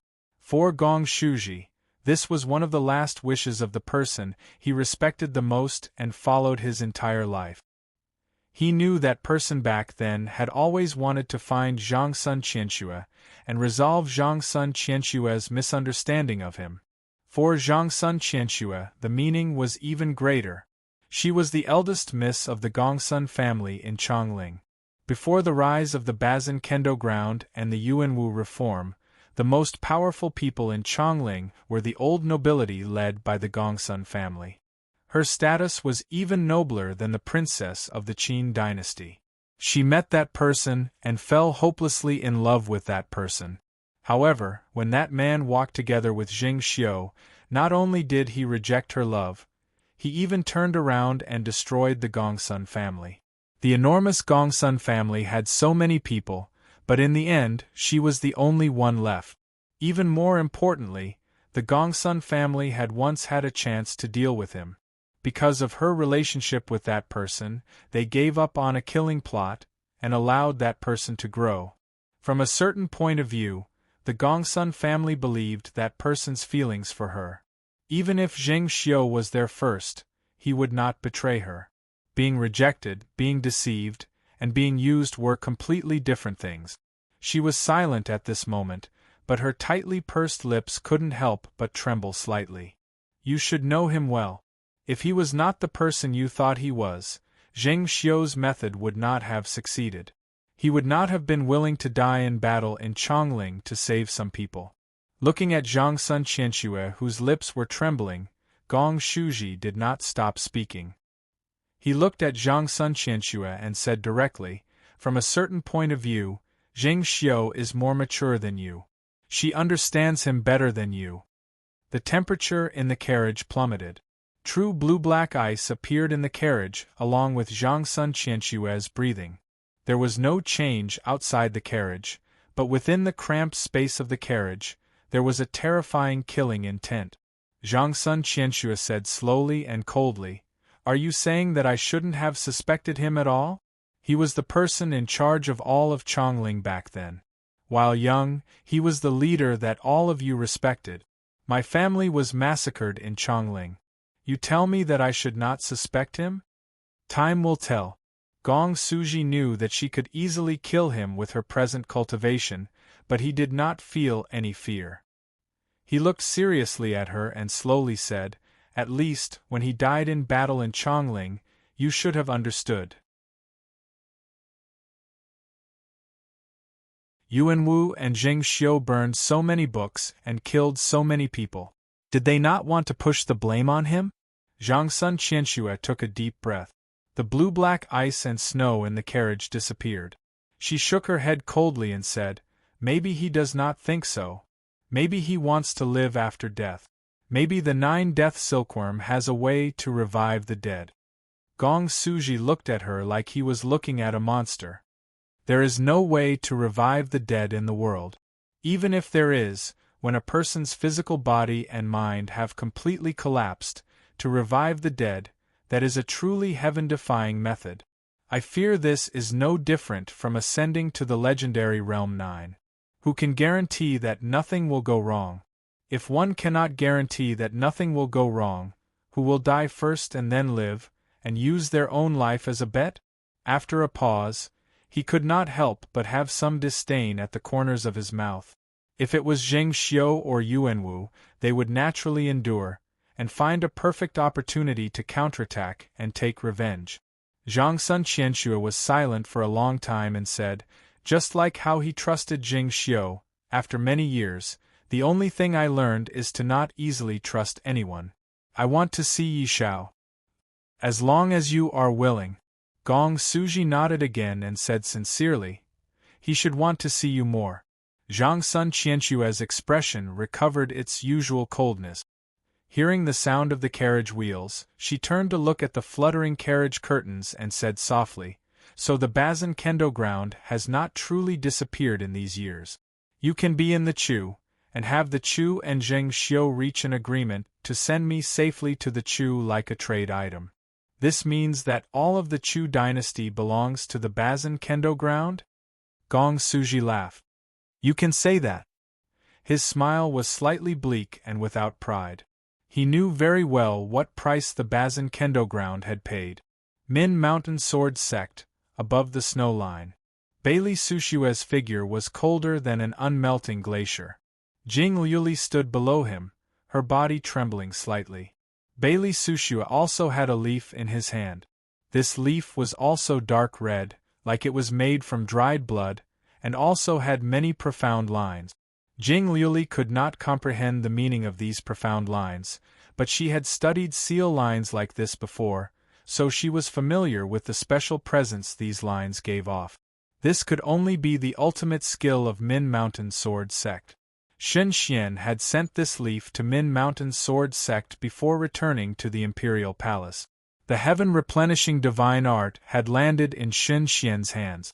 She found it hard to believe that the wine shop youth she had followed for a long time had died, but she believed that if he had not died, he would not have let the heaven-replenishing divine art land in Shen Xian's hands. Then what did Shen Xian mean by sending a leaf that represented the heaven-replenishing divine art in secret? Her emotions were too agitated and she couldn't figure it out. Ding Ning is not dead. Bailey Sushue's first words caused her to stop breathing, and she raised her head in disbelief. He is from the Bazin Kendo ground. Bailey Sushue's words caused her body to stiffen even more. Then Bailey Sushue looked at her and said, Shen Xian chose the Bazin Kendo ground. Jing Liuli still could not understand and looked dazedly at Bailey Sushue. Bailey Sushue looked expressionlessly at the red leaf in his hand, and watched it turn to ice in the cold. The heaven-replenishing divine art has been changed. Hearing his words, Jing Liuli finally reacted. She struggled to breathe and said in a trembling voice, "This is the heaven-replenishing divine art that Ding Ning changed." He deliberately let this heaven-replenishing divine art land in Jing Xiu's hands? Bailey Sushua looked at her and did not answer. But Jing Liuli, who was very familiar with him, saw the answer from his eyes. An indescribable feeling of ecstasy suddenly rose in her heart. "Master!" She hesitated for a moment and looked at Bailey Sushua, asking, "Back then, what happened between you and that person from the Bazin Kendo ground? Why do you hate him so much?"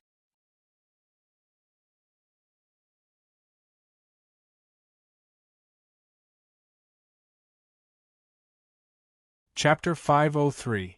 This was a secret of the past. Everyone wanted to know what kind of conflict had occurred between Bailey Sushua and that person back then, so much so that person could not enter Min Mountain Sword Sect to take a look. But almost no one dared, and no one had the chance to ask Bailey Sushua in person. There were many guesses in the cultivation world about the conflict between Bailey Sushua and that person. Most people felt that the most likely guess was that Bailey Sushua had fought that person before. Because when that person first became famous in Chongling, he sought out powerful swordsmen to challenge. Now, duels were common in Chongling, and even not accepting a challenge was thought to be a sign of weakness. Most people guessed that that person had challenged Bailey Sushua, and Bailey Sushua had been defeated and humiliated. So when that person wanted to enter Min Mountain Sword Sect to take a look, Bailey Sushua closed the gates and refused to see him. That person was never able to enter Min Mountain Sword Sect. Even Jing Liuli guessed this, because when she asked, Bailey Sushua was silent. She could not help but ask, "Master, did he really challenge you?" A hint of a smile appeared at the corners of Bailey Sushua's mouth. When he smiled, the corners of his mouth were curled up and filled with pride. But his eyes were filled with emotion and disdain. He shook his head and said, "I did not fight him. I closed the gates and refused to see him because he was too stupid." Too stupid? Jing Liuli looked dazedly at him. She could not imagine. The entire world knew that person in the past was a peerless genius. No matter if it was his comprehension of cultivation or leading an army in battle, no one could compare to him. In her view, even her master, whom she respected to the extreme, did not seem to have the right to say that person was too stupid. Stupidity is stupidity. There is nothing to talk about in the past. Bailey Sushua turned around and did not speak. Jing Liuli looked at Bailey Sushua's back. She thought that he was looking silently at the ice and snow on the mountain peak. She did not know that he was looking at Chongling and the invisible imperial palace. The sunlight fell into the cold palace deep in Chongling's imperial palace. The blood-like acacia vines slowly retracted back to the beam and intertwined on the roof of the palace. On the torture bed below, a mangled figure, or rather, a lump of mangled flesh and blood, was constantly twisting and writhing, letting out mournful moans. The yellow-robed cultivator regretfully pulled out the thin needles in Shen Xian's flesh one by one. He did not even wipe away the blood before putting them into a metal box. The two recording officials were not like this yellow-robed cultivator who could never leave this cold palace. They bowed respectfully to Shen Xian on the torture bed. As they retreated out of the palace, the two officials congratulated Shen Xian softly. "Congratulations, Official Shen." When the two officials left, two more quickly walked in. One was an old medical officer who started to treat Shen Xian's injuries as quickly as possible. One of them was a clothing official, carrying all the cleansing items and a brand new set of official robes. The smell of blood in the cold palace was washed away, and it was filled with the unique smell of some rare spiritual herbs. The painful groans in Shen Xian's mouth slowly disappeared, and turned into heavy breathing. "Official Shen, bear with it, your suffering is over, and the good is coming. Glory and wealth are in the future. I have never seen medicine like this twice in my life. The Empress has nothing to say about you in the future. The old medical officer whispered by his ear. In his view, only now would Shen Xian start to wake up and have his own consciousness. Shen Xian's body was gradually cleaned. His flesh and blood started to regenerate. Even the pain was quickly suppressed by the cool medicinal power. Yet, what the old medical officer did not know was that when Shen Xian heard his words, the corners of his mouth curled up into a disdainful smile. Injuring a person to the extreme, even if the best spirit medicine is used as a sign of gratitude, even if the flesh and cultivation can be recovered, can everything really be recovered? Shen Xian sneered inside. At this time, his empty eyes were looking at the roof of the palace. Among the withered vines on the roof, the few surviving dark red vines had absorbed fresh nutrients and were especially tender and beautiful. One of them even sprouted a new bud. As he sneered inside, Huang Jinwei, dressed in light yellow robes, was on a turret looking silently at a section of the wall that was being built. The foundation of the wall started from the east. At the edge of Chongling, the foundation had been built for many miles. They were just waiting for the excavated rocks to be transported over. Chongling, which originally had no walls, would quickly build a grand wall. Other than the turrets that stood like giants in Chongling, the height of this wall would surpass the height of all the other buildings in Chongling. On another turret in the distance, multiple generals were looking silently at Huang Jinwei. Chongling did not have walls in the past, and the guards on the turrets all had generals. While they had the highest general, in reality the highest general listened to Mo Shouqing. In reality, Mo Shouqing was the highest commander of the Chongling guards.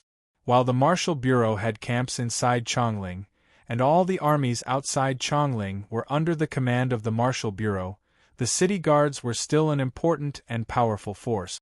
After Mo Shouqing's death, under the orders of the Empress, the city guards were naturally handed over to Huang Jinwei.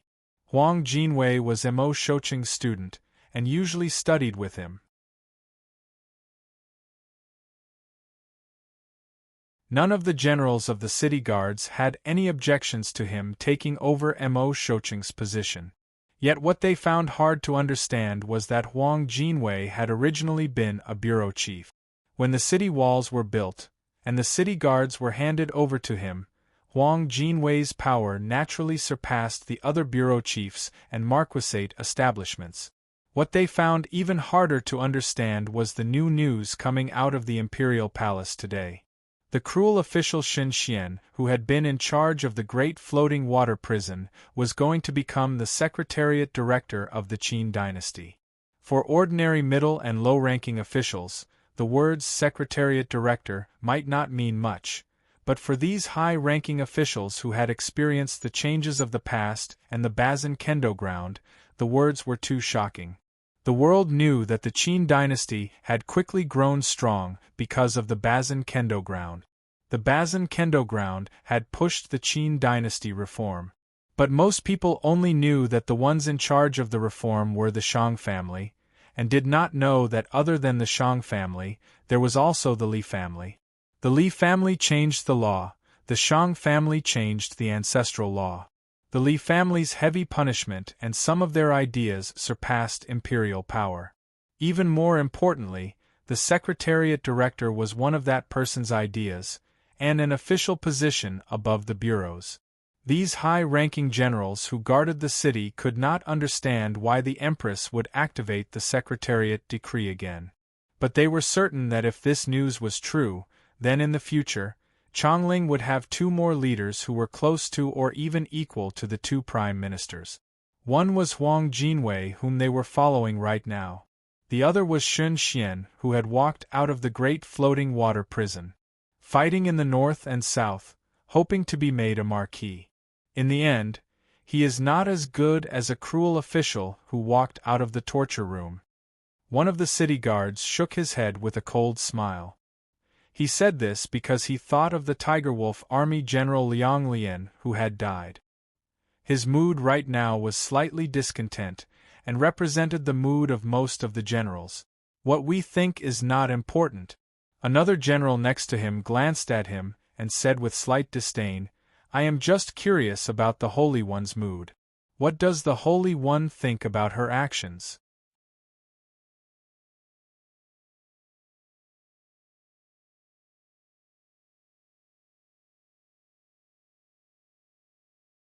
Chapter 504. All of the city guards were silent and did not speak. Everyone in the world knew that Jing Xiu was the most powerful mistress of the Qin dynasty. She could even be said to be the person in charge of Chongling right now. Everyone knew that after Yuan Wu ascended the throne, he spent most of his time in seclusion. Almost all political matters were left to the two ministers and Jing Xiu to handle. Yet, all of the Qin people's attitudes towards Jing Xiu were subtle. Her cold governance of the Qin dynasty caused the Qin dynasty to be unprecedentedly orderly and powerful in these years. Yet, her coldness always caused people to feel displeasure, just like her previous attitude towards Mo Shouqing. More importantly, she still had that person's mark on her. In the view of these guards, even if she betrayed that person in the end and chose Yuanwu, she had once been that person's woman. For many years, the Holy One they were loyal to had chosen to forget and erase. Yet, some of the things she did caused people to think of that person again. The Holy One's intentions were unfathomable. Yet for these people who did not like Jing Xiu, they knew that the strength of the Qin dynasty was due to the close relationship between the Holy One and the Empress. The Holy One's cultivation was strong, and the Empress' governance was peerless. For the enormous Qin dynasty, what was most important was the Holy One's attitude and thoughts towards the Empress' actions. Shen Xian? Secretariat Director? In the authoritative and dark imperial palace, the Yuanwu emperor sat on the couch in his cotton robes. He looked coolly at the scroll of documents in front of him, calmly shook his head, and then closed his eyes. Closing the eyes was the start of a new round of cultivation. The meaning was to not see, to not see. Towards everything Jing Xiu did, he was still the same as before, allowing Jing Xiu to do as she pleased and not see. The imperial palace was very quiet. But the people walking inside looked at the seclusion room the emperor used to cultivate, the ministers' pavilions, and the empress' study in the inner palace. They all felt great terror. They all felt that something major was about to happen. Yet, nothing happened. Everything was as calm as usual. The table and chair that the empress sat on moved forward a little, closer to the mysterious courtyard and the spirit spring that was surrounded by white spirit energy. All the petals of the spirit lotus in the spirit spring had already withered, forming a tight lotus seed pod. The swirling white spirit chi seemed to be gathering towards the lotus seeds in the lotus seed pod. Every immature lotus seed was like an individual cultivator, exuding an indescribable spiritual aura. The Empress' perfect face gave off a porcelain-like glow. Her gaze seemed to be cast calmly into the blurred light moving through the courtyard, but in the world of perception, it was a stormy sea. Her perception had already reached a high altitude in the starry sky that she normally couldn't reach. The life-bond sword that came from the Zhao sword furnace and had been forcibly taken by her passed through the thinnest air with great difficulty. It seemed to have truly left the world, turned into a star, and slowly moved through the silent starry sky. Her perception entangled with this sword, striving to make this sword accept the refinement of the star fire that she could not touch in the past. This was a brand new exploration for her, and also a great risk. The small sword that carried her will was like a little boat in the ocean, in danger of capsizing at any time. With each new thread of star fire that landed on the small sword, the energy on the small sword would give off a thread of smoke. The sword would tremble violently, and the pain would be transmitted back to her perception and affect her body. This life-bond sword of Zhao Si, after being refined day and night, almost became her life-bond sword. The pain of the life-bond sword was true pain. However, she did not feel the slightest bit of pain. This was because a great joy had always filled her entire body, her entire spiritual world. When each thread of energy on the small sword was burned and seemed to be in danger, starlight would be gathered from all directions by her will, and enter the small sword. The starlight turned to energy, and merged with the remaining star fire on the small sword, settling into the small sword. Occasionally, fragments would fall off the surface of the small sword, but the entire sword did not shrink. This small sword seemed to be reborn from the inside out. At this time, she also felt she was being reborn. She was a proud daughter of the heavens, but when she left Jiaodong Commandery, she encountered that person. No matter how good she was, she could not surpass that person. When that person disappeared, Yuanwu would pass realm 8. No matter if it was in the past or now, she carried the mark of that person or Yuanwu, and felt she was always in their shadows. Now, she had the Zhao sword furnace sword that could endure her will and the refinement of the star fire. She also had the heaven-replenishing divine art to take her into a new world. Her mind was as free as when she first entered Chongling. When the small sword broke through the limits of her perception, and the surface peeled off like a cicada, welcoming new life, Shun Xian, dressed in a new official robe, was slowly walking out of the cold palace. His official robe was a deep purple that Chongling had never seen before, and the patterns on his robe twisted like chains. The wounds on his body had formed scabs and fallen off, but his skin was still uneven, like there were many withered vines hidden under his skin. The new flesh was still itchy, but breathing in the fresh air, Shun Xian inexplicably smiled. He welcomed his new life. Yen Xanadu.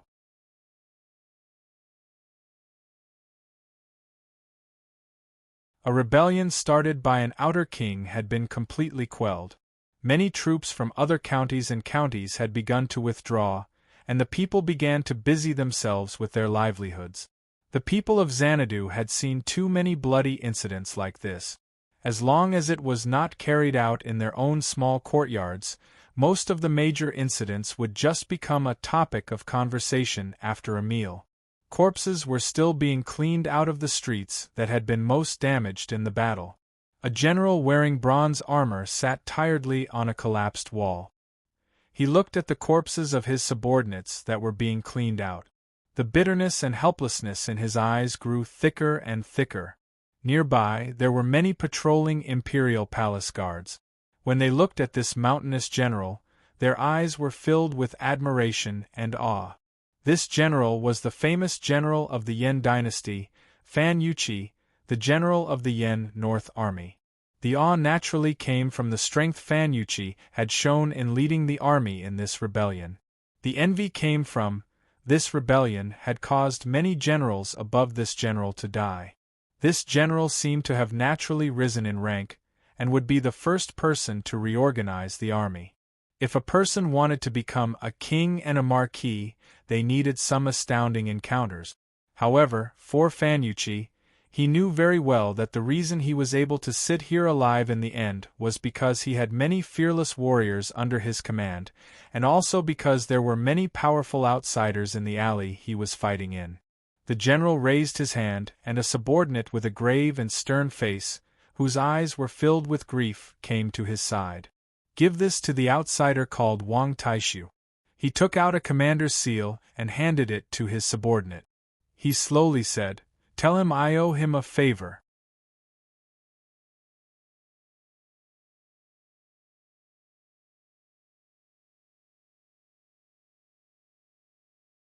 Chapter 505. A heavy snow covered the north of the Yin Mountain. The defeated Qin army retreated to the Yin Mountain and steadied themselves. As large numbers of cultivators and armies arrived, they started to counterattack. Yet as the Wuji army retreated into the plains, the Qin army was stopped in their tracks by the thick snow. Chongling had not frozen, but the temperature at the Wuji border was so cold that one's breath would turn to ice, and their scalps would go numb. Even cultivators could not avoid using vital energy to resist the cold. Ordinary soldiers might not even be able to keep their thoughts clear, much less travel long distances to fight. An astounding number of armies set up camps around the border cities. This was a great test of the warden's office's ability to transport and move food, and the consumption was astounding. At the distant Donghu and Qin dynasty borders, the temperature was even colder. Some salt water lakes were frozen to the bottom. The wind that blew up pieces of ice and created a patch of white. This kind of wind was called the white hair wind. It caused needle-like pain when it blew on people's faces and blocked their vision. When the wind blew, it was easy for people to get lost. Occasionally, there would be lakes that were not frozen to the bottom. They were deep freshwater lakes. The water in the depths of the lakes was close to freezing but not frozen. Large numbers of fish would gather there as though they were hibernating. One of the elite border armies of the Qin army was stationed by a lake like this. They relied on fishing in the winter to solve their food problem. Multiple flying swords flew in and out of the ice, giving off terrifying vibrations. Large pieces of ice were cut open and then shattered into pieces by the powerful sword energies. Enormous winches were set up next to these cut ice caves. They used ropes to drag fishing nets in. The enormous fishing nets would be dragged under the ice for more than 2 hours. With each net there would be thousands of caddies of fish. No one knows what she is thinking. If she started a war with Wuji just to force so many cultivators into the border army, then the price she paid is too great. So many armies are stationed at the Wuji border. Does she want to wait until spring to fight? She destroyed so many cultivation places and drained the pond to fish. We'll have to wait until at least the end of April before the snow melts outside the pass. In the next half a year. Let's not talk about anything else. There are hundreds of thousands of extra mouths waiting to eat there. I don't believe that the food can be transported over. Most people of the Qin dynasty had a respectful and disgusted attitude towards Empress Zhengxiu, especially the border armies far away from Chongling. Their attitude towards this mistress of the Qin dynasty was even more direct and sharp. At this time, it was almost time for the fish to come out.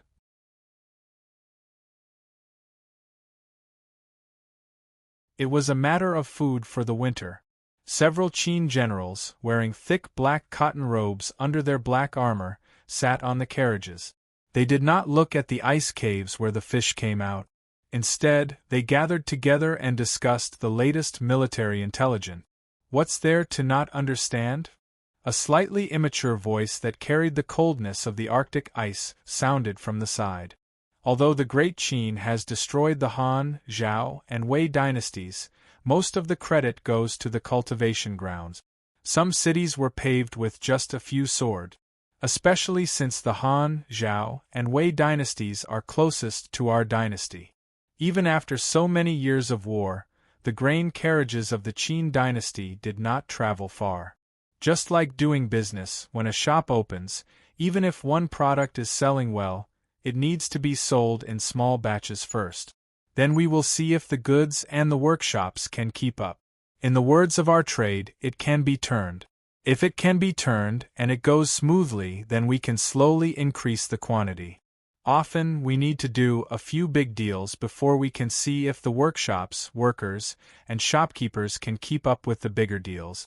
If the Qin dynasty's army only goes to the border, and the warden's office cannot keep up, then when the Qin dynasty's army goes further into the Chu, Yan, and Qi, how can the transportation keep up? Zhengxiu is not stupid. Fighting Wuji is just practice.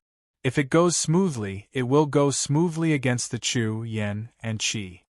The generals sitting together were startled at first, then they all raised their heads and looked at the young general who was commanding the carriages at the side. One of the generals picked up a wineskin that was still warm in his bosom and threw it over. He was the first to laugh and scold. "Xie Chongqing, you actually compare war to business. However, this description is very apt and very reasonable. I think the Empress is really like this." "You are right. How is she stupid? In terms of intelligence, all of us added together can't even compare to one of her fingers." The young general's face was young, but he had a disdainful expression. This Xie Chongqing was the famous Xie Chongqing of the Guanzhong Xie family in Chongling. Xie Chongqing raised an eyebrow, opened the wine bag and took a drink. He said, "This wine is too bad. I will get some good wine in the spring." If there was no war at the Donghu border, there would be few people for hundreds of miles. Fish and meat were easy to get, but wine was rare. In the military, this strong wine was the greatest reward a high-level general could give to their subordinate. Hearing Xie Chongqing say that the wine was not good, these generals stilled, and then could not help but laugh. At this moment, the white hair on the surface of the lake suddenly stirred, as if there was a different sound of wind.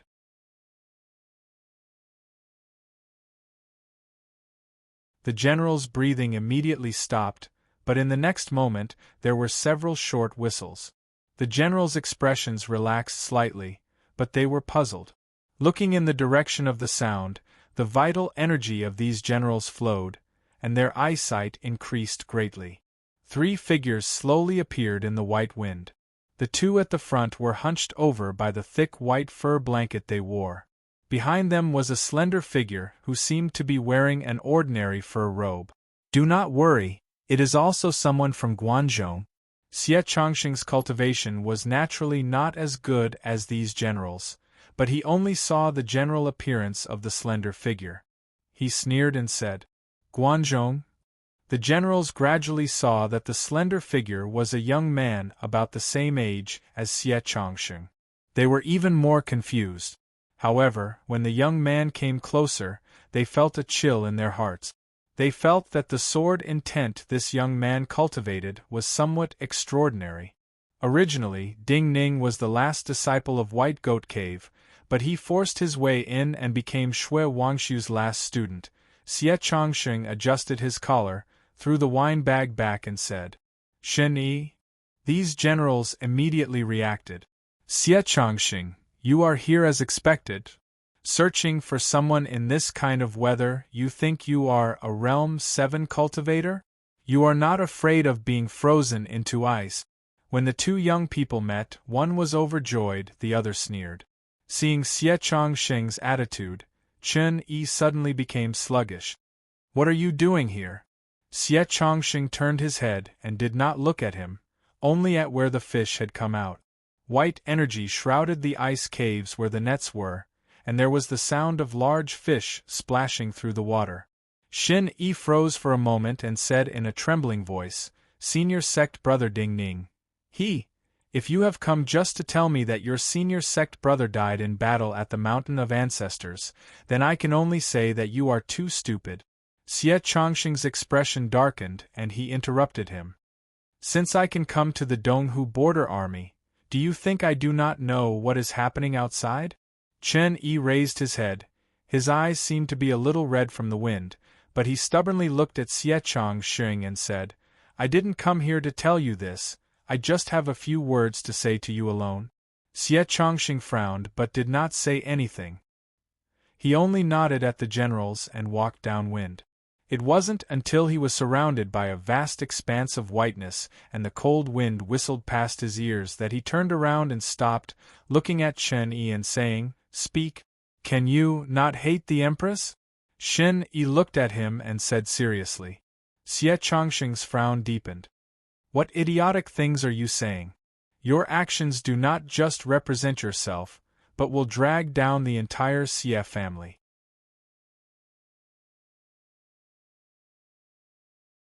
Shen Yi looked at him and said slowly, If my senior sect brother wants to kill the Empress, and even the Holy One, what will you do? He is dead, and you are telling me if—" Xie Chongqing laughed coldly, very loudly. He did not care if others heard because his words did not need to be kept secret. "Because my senior sect brother also asked me this." Shen Yi looked at him and said softly, "He also told me, if news of his death spread, do not believe it." Xie Chongqing was stunned. "You have to answer my question first, then I'll tell you the rest." Chen Yi looked at him and said, "Is this not an idiotic question?" Xie Chongqing breathed with difficulty and controlled his voice. "Helping those close to me and not reason, this is me, Xie Chongqing. I do not care about the Holy One, the Empress, or the Qin dynasty. You did not listen to the arrangements, and ran early to the Donghu border to wait for my senior sect brother. My senior sect brother was forced to go to Donghu and did not come here. But before my senior sect brother left, he gave me a letter and told me about this matter. Chen Yi's eyes became even redder. He knew that you wouldn't listen to anyone and would only help those close to you. If something happened to him, you would definitely make trouble for him. He didn't treat you as one of his own, but you already treated him as one of your own. So, he asked me to give you his money pouch and also told me to pass on a message to you. Since you're the best at spending money, you should spend all the money in his pouch.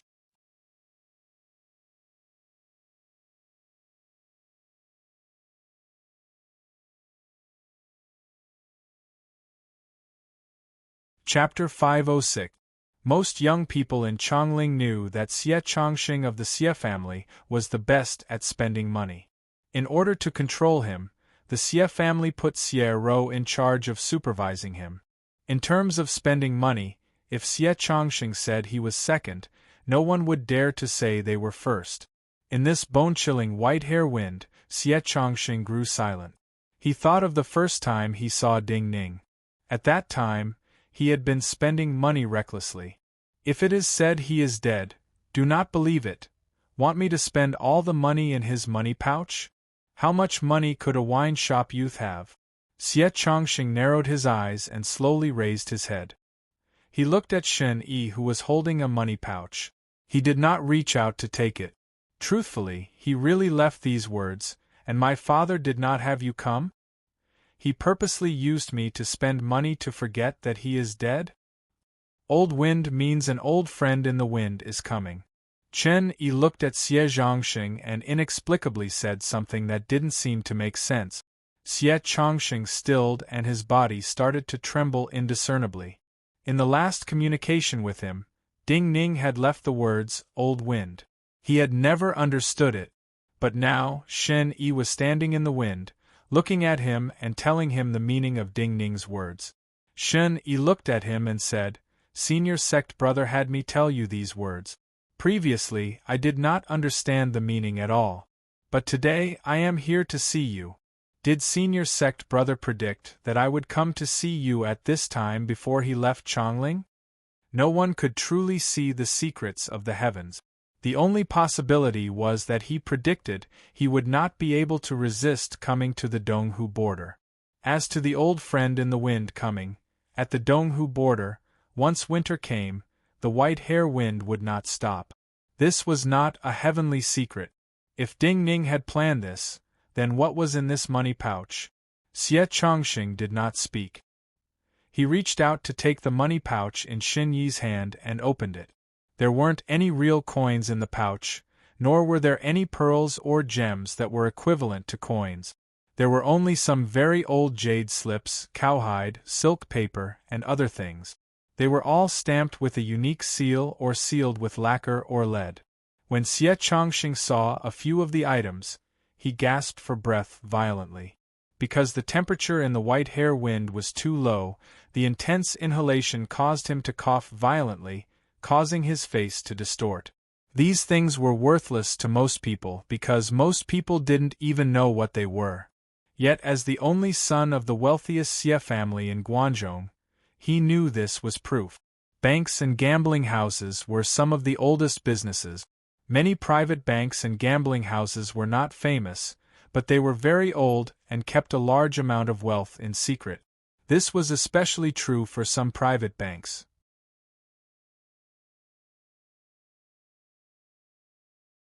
They didn't have any amazing wealth themselves and only kept some things for others. In order to keep it strictly confidential, even they themselves didn't know what kind of treasures were stored in their own warehouses. Because of his business dealings, Xie Chongxing knew almost all the public and underground banks. But there were some banks that even the Xie family had never worked with before. It was not that those banks were not good enough, but because those banks did not accept ordinary business. Only when the amount of wealth reached a certain level, and the annual payment was astounding, would those banks manage and keep it for them. In other words, while the Xie family was wealthy, they could not afford this kind of price. So even without the phrase "an old friend in the wind has come," just by looking at the things inside, he was certain that this was not something that his father had thought of to appease him. Every piece of proof in this money pouch represented astounding wealth. The wealth inside might be even more astounding than the entire Xie family. Xie Chongqing coughed violently and put the cold money pouch against his chest. During this process, his movements were slow and he did not speak, but his mind was in turmoil. When the reform was completed, and the Yuanwu emperor ascended the throne, no merchant could accumulate such astounding wealth. Only the old aristocratic families before the reform possessed wealth that was even more astonishing than the treasury of a dynasty. Moreover, those old aristocratic families were the best at dividing and hiding wealth. So this could only come from the old nobility. Chongling's old nobility? So you were never an ordinary person. Xie Chongqing felt the coldness from the money pouch on his skin and shook his head in self-mockery. He thought slowly inside. Then, he raised his head and stared at Chen Yi with a cold expression, seriously asking, "Not only me, but your Qin family is also not small. The question you asked me before, I'd like to hear how you answer it." The extreme cold made people's thoughts slow. Shen Yi stilled for a moment before remembering what the question was. He said, "Before senior sect brother left, he had Yi Zhengnan ask me the same question. My answer is that if I am senior sect brother for a day, I will be senior sect brother for life, regardless of him or Zhang Yi. If you are senior sect brother for a day, you will be senior sect brother for life. Like me, you help your family and not reason?" Xie Chongqing smiled scornfully and said, "You really do not fear being a burden to your father? The adults will naturally make their own choices. If they don't agree with what I'm doing, my family will sever all ties with me long before I do anything." Chen Yi looked at him and said, "So I only need to consider my own thoughts?" Xie Chongqing's scornful smile completely disappeared.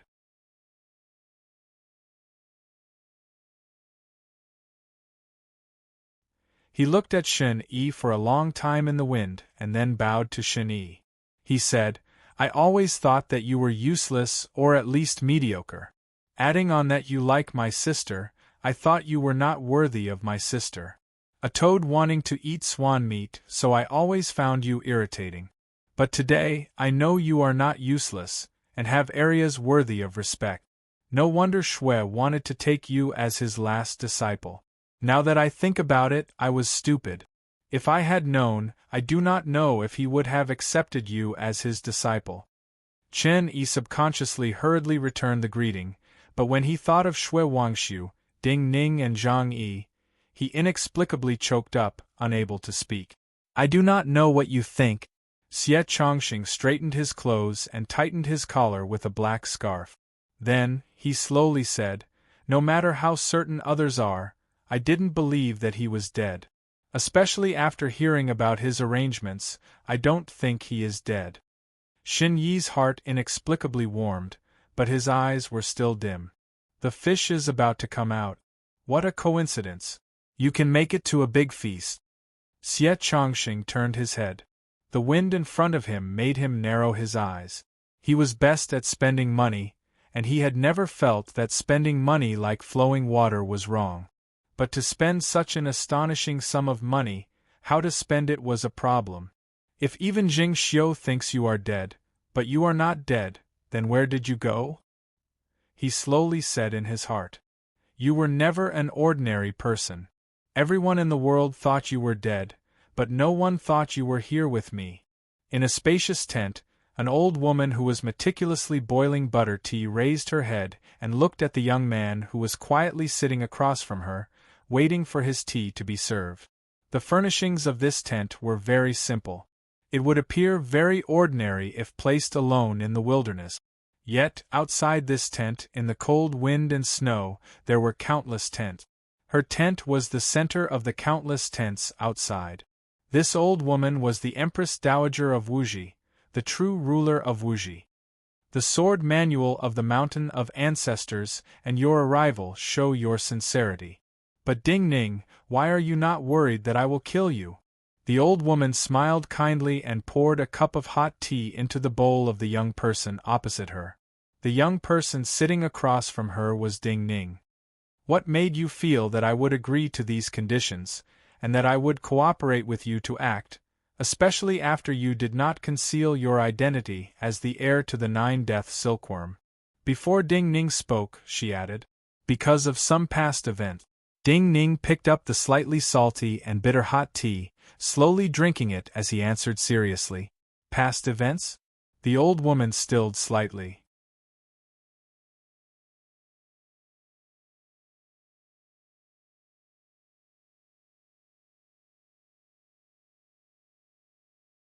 Chapter 507. The Qin dynasty is strong because of the reform. Even the lowest born, if they are brave enough, can accumulate merit and exchange for land. It is not so simple to become a king or marquis, but it is not so difficult to have some land in Chongling and a place to live. Ding Ning looked at the slightly murky tea and said calmly, in a certain sense, this reform gives everyone in the Qin dynasty an equal chance. For all those of low birth, this is hope. The old woman nodded and listened intently. She had enough patience and knew that Ding Ning would not waste words for no reason. So for many Qin people, it is not important who is the emperor. What is important is whether they have good days, whether they are proud as Qin people, and who can maintain such hope. So there are not many Qin people who want to kill that person. Ding Ning smiled self-deprecatingly and said, in the end, even though Yuan Wu and Jing Xiu promised great benefits, and Realm 7 cultivators gathered in Chongling to kill him, most of the Qin people were old nobles who were dissatisfied with that person and the Bazin Kendo ground. Most of them were cultivators from other dynasties and countries. The old woman shook her head and sighed emotionally. That person probably did not expect that after fighting for the Qin dynasty for his entire life, in the end, it was in the Qin dynasty that countless cultivators from enemy dynasties came to kill him, because that person was too strong, in the eyes of all the enemies of the Qin dynasty. He was the greatest threat. So at the time, Wuji's Realm 7s came out in full force. Ding Ning finished the tea in his hand and looked up at the old woman. He said calmly, at the time, the strongest cultivators of Wuji entered Chongling under your orders and died in Chongling. In terms of losses, Wuji lost more than a dozen peerless experts. I fear they were the greatest losses of all the dynasties back then. The old woman was slightly surprised and her eyes widened slightly. I had not expected you to know these old matters. But since you are the heir to the 9-death silkworm, since I did my best to have him die, the hatred between me and the Bazin Kendo ground cannot be resolved. You still dare to come see me? Acting according to the situation back then was that everyone in the world wanted him dead. If this hatred could not be resolved, then would the Bazin Kendo ground kill everyone in the world for revenge? Ding Ning took a deep breath and said slowly, he chose to enter Chongling and knew he was going to die. This hatred started because of Yuan Wu and Jing Xiu, so they should end it. It is good that you can think this way. The old woman looked into his eyes and said sincerely, if Yuan Wu and Jing Xiu had not created such a chance for the people of the world, who in the world could have killed him?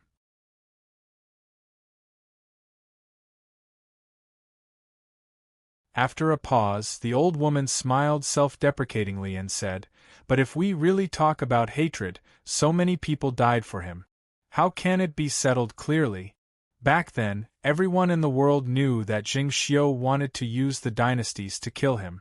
But everyone also knew that if that person did not die and killed Yuan Wu and Jing Xiu, and that person won, the Qin dynasty would be even more terrifying. With that person's talent and abilities, I fear that not just Wuji, but even Chu Yan and Qi would have been destroyed. The Qin dynasty has already unified the world. So the dynasties were willing to be used by Jing Xiu. When she spoke to this point, The old woman paused again, and revealed a bitter smile, as if it was difficult for her to speak. Those cultivators who I thought were unusually strong back then could not even block one blow from him. Wherever his sword passed, it would be defeated with one blow, and those who faced him would be killed with one blow. But those grandmasters, those experts, in order to use up his vital energy, still went to their deaths, and the corpses piled up into mountains. So many grandmasters of my dynasty that even I found stunning were killed with one blow like ordinary soldiers in front of him.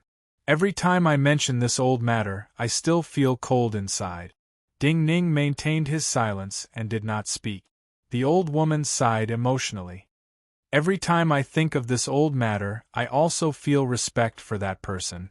But he had to die back then because it was his fault that gave the people of the world a chance to kill him. Ding Ning said coolly, just like his tone with Zhang Sun Qianxue in the wine shop. But the general trend is that Yuan Wu must die. This is why I dared to come see you. Mister, your arrival itself represents the greatest sincerity. So I am willing to pay a certain price to cooperate, and have the world think that you are dead. The old woman suddenly nodded to Ding Ning, and even her address became respectful. It is so pleasant to talk with Mr. I want to hear more of Mr.'s opinions. Before ascending the throne, Yuan Wu seemed to give everyone the feeling that he was the most mediocre of that group. Ding Ning looked at her and said, but everyone was wrong. To be able to arrange and complete so many things in secret, such as destroying the Bazin Kendo ground, this is enough to show his ambition. Even if he pretends to be mediocre now, it means that he has greater ambition. Even more importantly, his cultivation speed is not fast, but he has reached Realm 8. The old woman who was listening was shocked and said, Mister, you mean that Yuan Wu may reach Realm 9? He does not need to reach Realm 9. Even if he is just one step closer to Realm 9. Ding Ning laughed disdainfully. The Qin dynasty's fleet has been searching for spirit medicines overseas.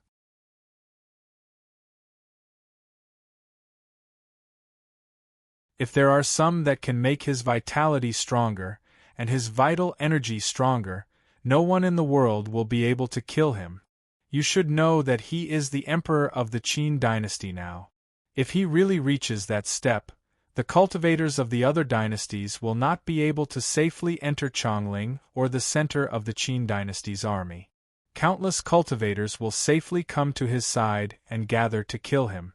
The old woman was silent for a moment and thought seriously.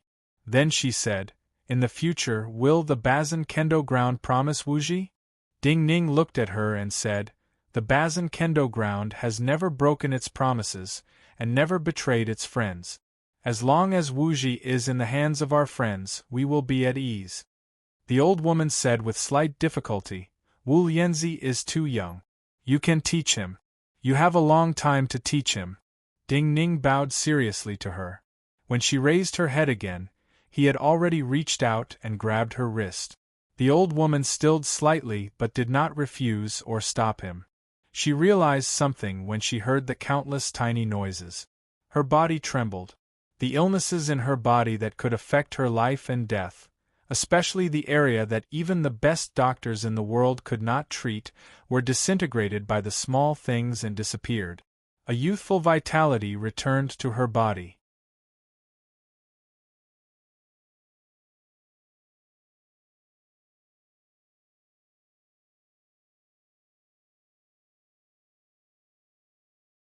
Chapter 508. Donghu has been very ambiguous these years. Even in the previous war, Donghu was not determined to send troops, Ding Ning said slowly with a calm expression. The old woman took a deep breath and nodded. She said, the emperor is trash. Hearing such a simple comment, Ding Ning could not help but laugh. Then he immediately became serious. Back then, many people from Donghu went to Chongling. In the end, one person survived. The old woman stilled slightly. Ding Ning took back his hand, took out a piece of wood from his sleeve, and handed it to the old woman. Give this to that person. He will have the Donghu emperor listen to some of our suggestions. There were some faint sword marks on the ordinary piece of pine wood, but there was a certain meaning flowing between these simple sword marks that caused the old woman to feel pain in her eyes. "Mr. is so strong, you really have the style of your teacher." She stilled for a moment and looked up at Ding Ning. "Happy birthday!" Ding Ning reached out to pour himself a cup of butter tea, bowed slightly and said, "Thank you, mister, for your blessing." The old woman smiled emotionally and returned the bow. The night wind suddenly turned cold. Su Qin started to cough. He looked at the stone steps in front of him, and then at the room high up. He laughed self-mockingly. This was Celestial Seal Sect. For the rebellion that had swept through the entire dynasty, Celestial Seal Sect had been the center of the whirlpool. Yet after the rebellion, Celestial Seal Sect was the calmest and had suffered the least losses. Even those people who had participated in the rebellion expressed opinions different from the sect master, and even tried to trap the sect master on the mountain. The sect master of Celestial Seal Sect did not pursue them, as though nothing had happened. Just as he was laughing emotionally and self-mockingly, clear footsteps sounded behind him. He turned around. A Celestial Seal Sect teacher's footsteps were dotted with stars as though he was walking on starlight. "You have come to kill me?" Su Qin's face paled slightly, and his self-deprecating expression deepened. "Did Jing Xiu send you to kill me?"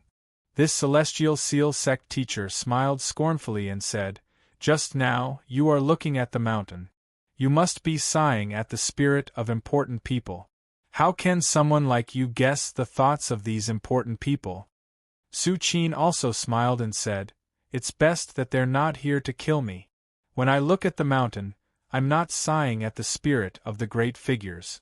Instead, I'm thinking about when I can become such a great figure." This Celestial Seal Sect teacher smiled until his eyes narrowed. "Those who are too ambitious will easily die early." Su Qin smiled and said, "But I'm not dead yet. The Empress is very dissatisfied with you for killing Zhang Yi, but she is satisfied with your performance so far."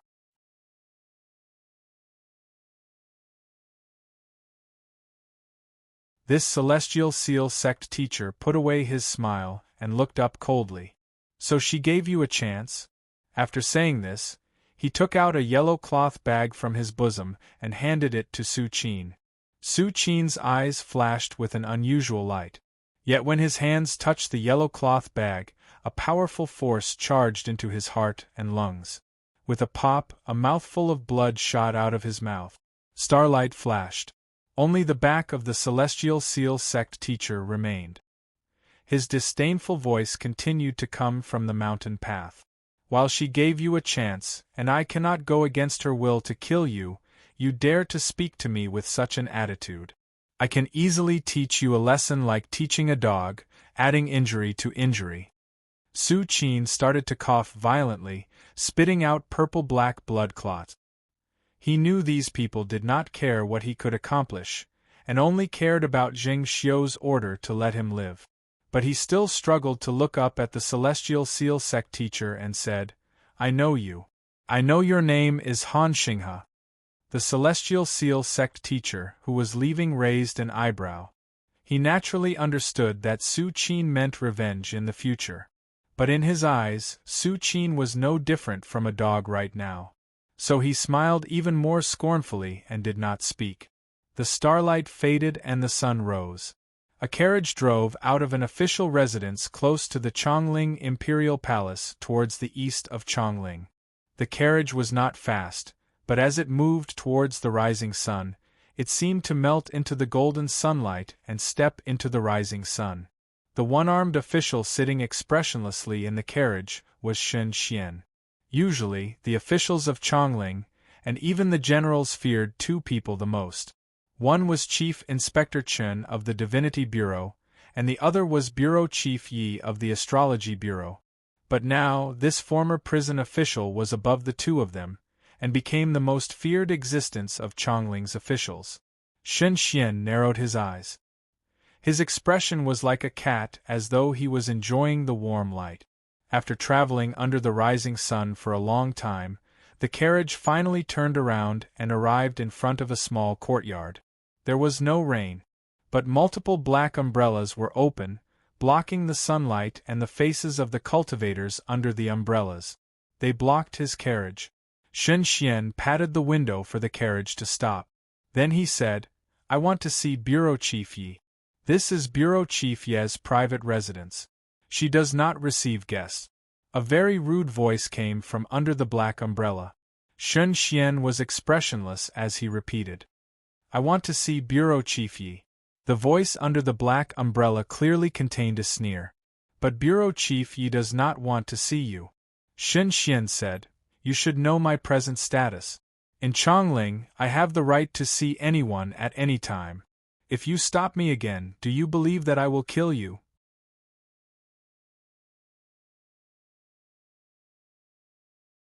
There was no response from under the black umbrellas because a voice sounded from the small courtyard behind.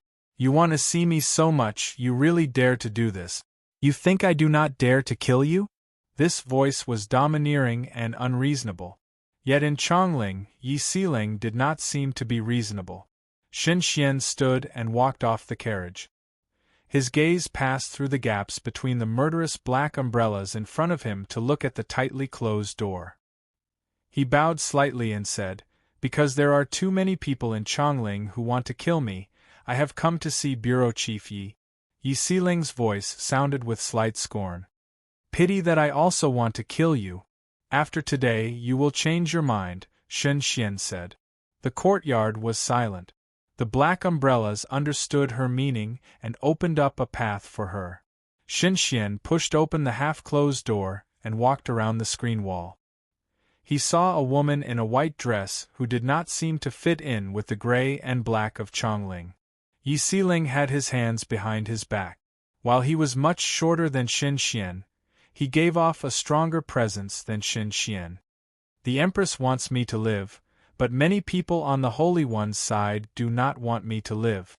So you must ensure that I do not die." Shen Xian looked at him and said. Yi Xiling glanced at him and said, "Tell me." It was just a simple sentence, but the air was suddenly filled with countless real murderous intents. "Someone from the Mountain of Ancestors asked me to bring back some things for you," Shen Xian said softly. Shen Xian said softly and then closed his eyes. This small courtyard was surrounded by water canals and was filled with water vapor. When he closed his eyes, even more water vapor suddenly appeared at the same height as his body. There was a kind of boundless wind and rain aura forming. Yi Xiling's pupils contracted. "This sword manual is very compatible with your one sky water. After giving it to you, your cultivation will reach great completion." Shen Xian opened his eyes and looked at her. He said, "Also, you should know that I cannot comprehend such a sword essence so quickly." Yi Xiling frowned and said, "So he is not dead?" Shen Xian nodded. "So you have to ensure that I do not die." Yi Xiling was silent for a moment and then suddenly laughed. He said, "I had not thought that I would stand with someone like you." Shen Xian said sincerely, "I also did not expect this."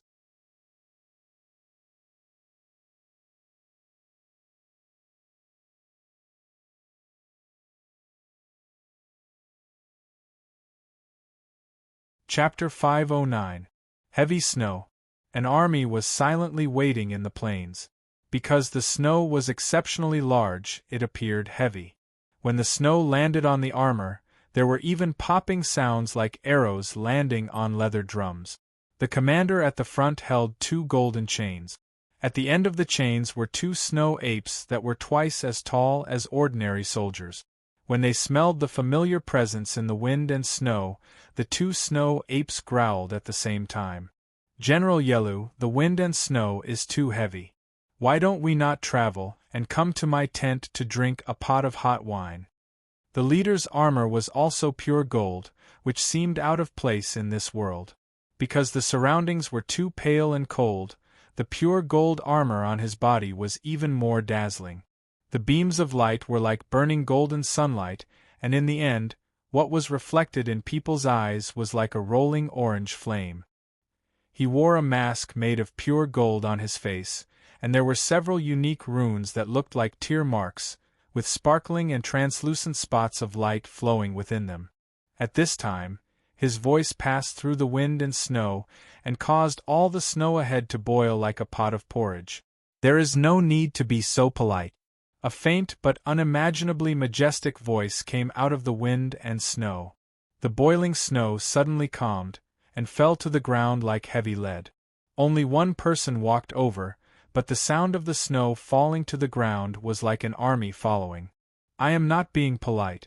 The deposed crown prince of Donghu, the general of Wuji. At this time, the war between Wuji and the Qin dynasty has not completely stopped. He is not leading troops in Wuji, but has come to Donghu for a walk in the wind and snow. How can I not entertain him as a host?"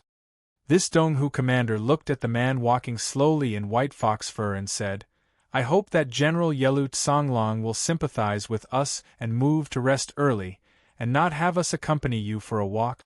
The man in the white fox fur coat was the top person of the Wuji military, Yelut Songlong.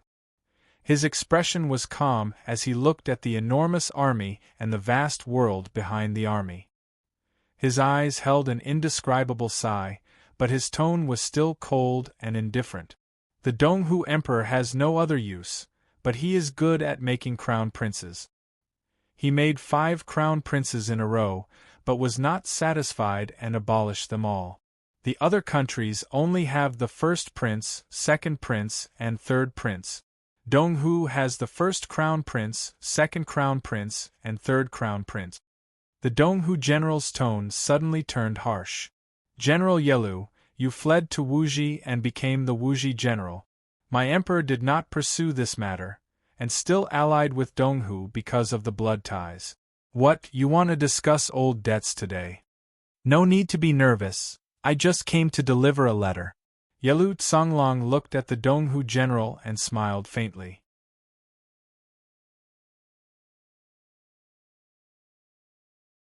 The Donghu general shook his head and said coldly, "Pity, no matter who you want to send the letter to, I will not let you pass."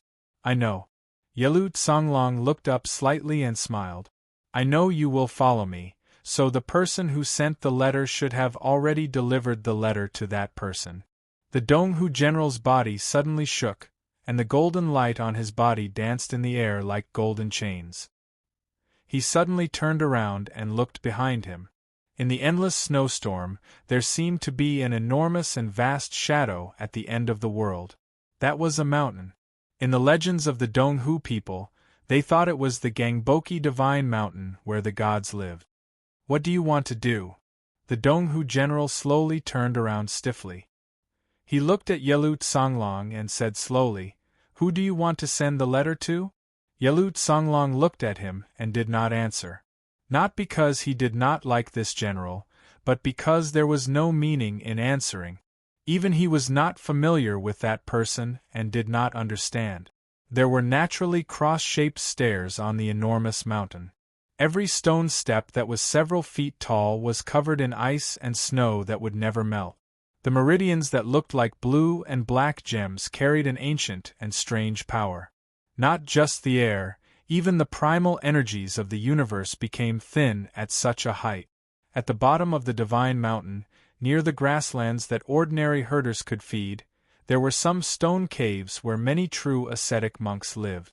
These monks sought to reduce their demands on the world as much as possible, to reduce their intake of food, and to pursue peace and joy in the mental world. In the winter when the snowstorm came, even these true ascetic monks left these caves. But in a stone cave halfway up the mountain, there was still one ascetic. This stone cave was not deep. In the middle of summer, the sunlight could reach the end of the stone cave. On the stone walls on both sides, there were several venerables whose faces could not be seen clearly.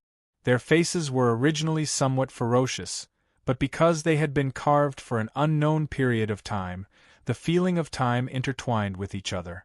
In the dim environment there was a kind of benevolence. At the end of the stone cave, there were some deep purple cotton mats covered in frost. An extremely thin old monk was sitting on top of them. The old monk's skin seemed to be tanned leather that clung tightly to his bones. But when he opened his eyes, they were glowing with true five-colored light. A young person with a sword on his back appeared at the entrance of this stone cave. As he opened his eyes, his figure was reflected in his pupils. Sensing the unique sword scent of that city, the old monk felt this was a fated meeting. He spoke, his vocal cords vibrating for the first time after not vibrating for many years. He said in a gentle voice, "You are from Chongling."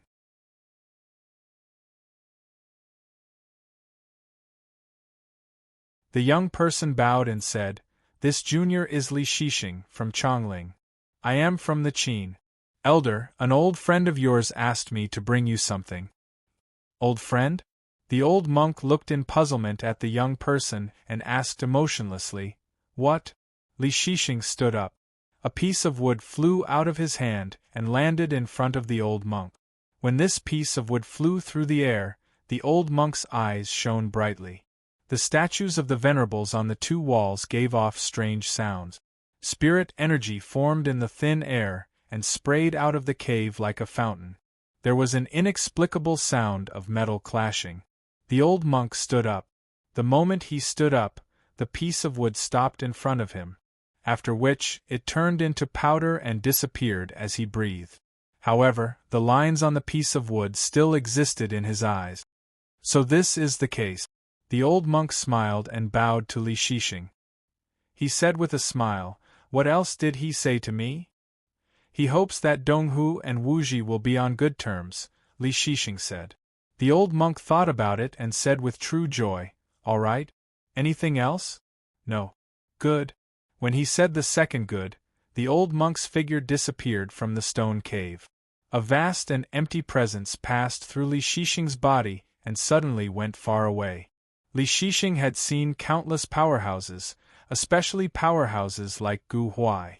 However, this kind of aura still made his breathing stop. On top of a small mountain, there were buildings in yellow, white, and crimson colors.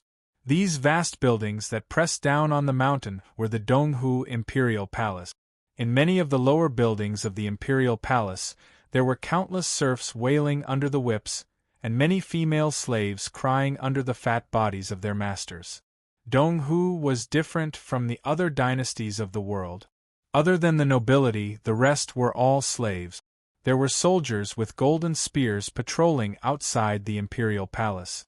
A barefoot old monk appeared without warning on the main mountain path of the imperial palace. "Who are you?" A general blocking the mountain path asked cautiously when he sensed the powerful aura of the old monk. "I want to see Yelu Zhenying." Yelu Zhenying was the Donghu emperor. The general wanted to ask more questions, but the monk didn't stop walking. The general shouted and could not help but attack. Golden flows immediately flowed on the mountain path. Countless soldiers flooded in from all directions of the imperial palace. A wooden staff appeared in the old monk's hand. The wooden staff was black, like a burnt poker. When the wooden staff appeared, his footsteps slowed down. All of the terrifying aura on his body disappeared. It was as if he was an ordinary monk who didn't know how to cultivate at all. But the terrifying presence was gathered in the wooden staff in his hand.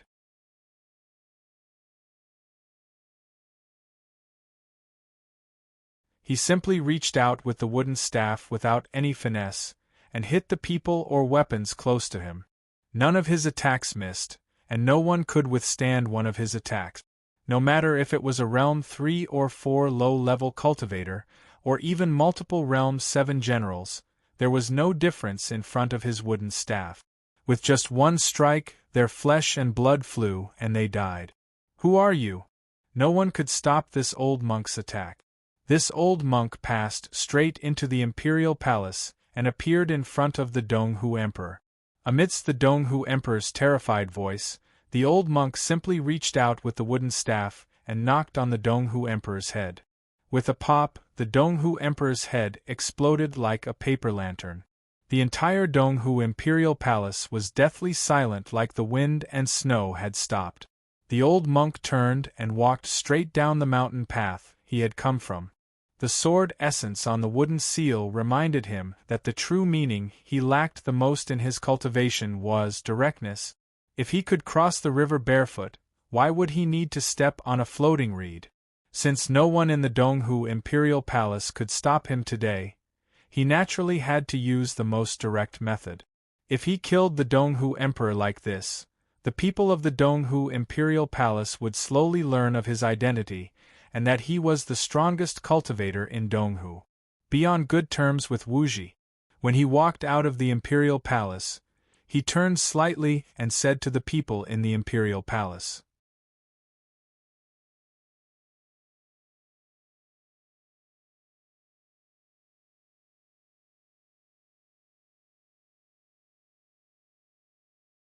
Chapter 510. There would not be many Realm 7 cultivators in any Imperial Palace. There were too many Realm 7 Grandmasters, and they were a great threat to the safety of the Emperor in the Imperial Palace. But there would be many Realm 7 cultivators and cultivators below Realm 7 in the Imperial Palace. Many cultivators cultivated their entire lives in the Imperial Palace. Their cultivation levels were high, but the outside world did not know of their existence. Based on the experiences of the dynasties, a certain number of cultivators was enough to stop the assassinations of foreign enemies and delay enough time for the army to arrive. In the Donghu Imperial Palace built against the mountain, based on the experiences of the dynasties, the cultivators of a sect called Vajrayana would receive great treatment only second to the emperor and receive any cultivation needs that Donghu could give. The value of their existence was to protect the imperial palace, and to assassinate the leaders of the rebels in Donghu. No one in Donghu could imagine that there was a cultivator who could kill his way into the imperial palace without any disguise, to the emperor, and then kill the emperor before leaving the imperial palace. That is the ascetic cultivator from the divine mountain. A monk wearing a dark purple robe and a golden crown looked at the old monk who was leaving with a wooden staff in his hand. He was so shocked that he could not be any more shocked. He had arrived at the last moment. Most cultivators in the imperial palace could not sense when he had arrived. But when he saw the wooden staff the old monk held out, he knew he could not stop this old monk. He is the legendary sect uncle of my sect. When the monk spoke, an ascetic cultivator in ragged robes came next to him. Looking at the back of the old monk, he nodded slowly. Then he raised a hand and bowed respectfully to the old monk. He said, when he went to Chongling in the past, his cultivation was hard to estimate, but he was not so terrifying. I had thought that he had returned seriously injured, and would spend the rest of his life in the divine mountain. I had not expected his cultivation to increase greatly. Dharmaraja, great son Dharmaraja, Ananda Dharmaraja. When the monk and ascetic cultivator appeared, many respectful voices sounded in the imperial palace. Most people knelt on the ground to show their piety. When the Donghu emperor died, this monk and ascetic cultivator became the highest-ranking person in the imperial palace. Why did he do that? The monk with the golden crown looked at the spot where the old monk had disappeared, his lips trembling slightly. You don't have to understand why he did it. The key is that he did it. The cultivator in ragged robes sighed. He has not reached Realm 8 and cannot fight a country alone.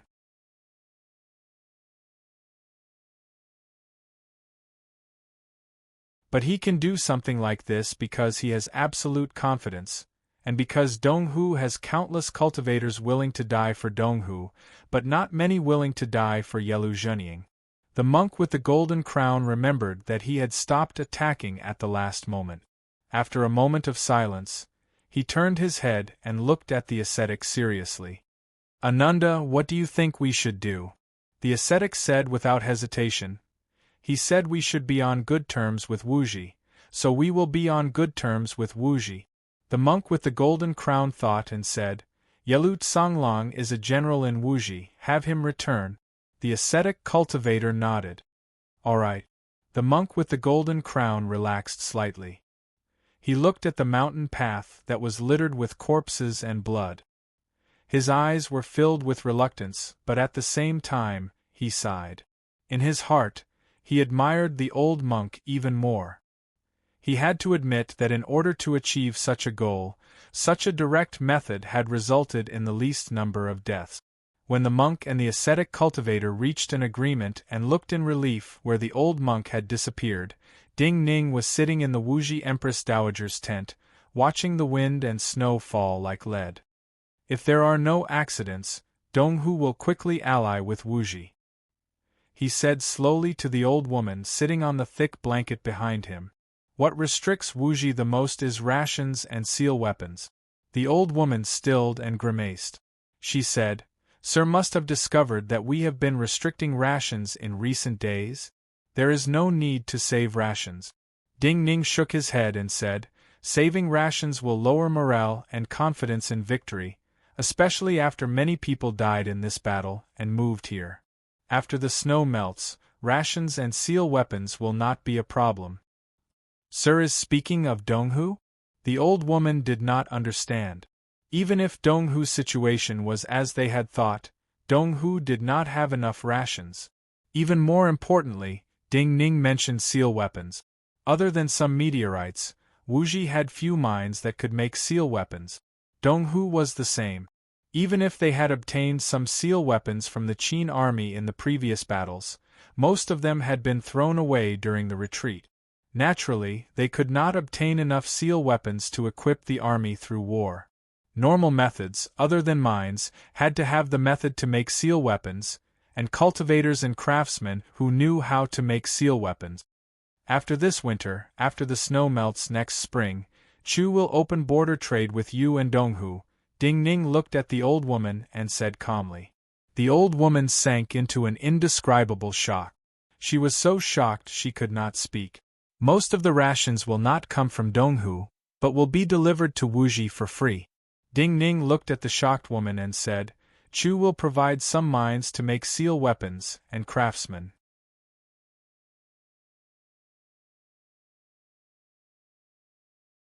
The old woman finally focused and thought for a moment.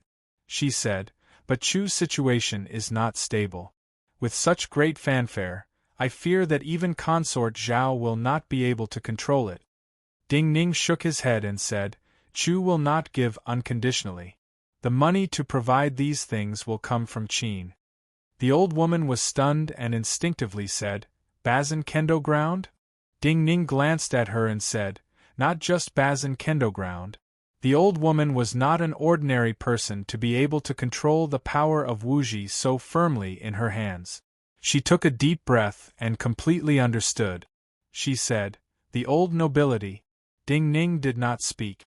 The lack of denial meant tacit agreement. In the past, the old nobility of Chongling had been the true rulers of power and possessed astounding wealth. Now, all the old nobility of Chongling had declined. Even that expert who the world called Yi Shao was just a person who could not see the light of day.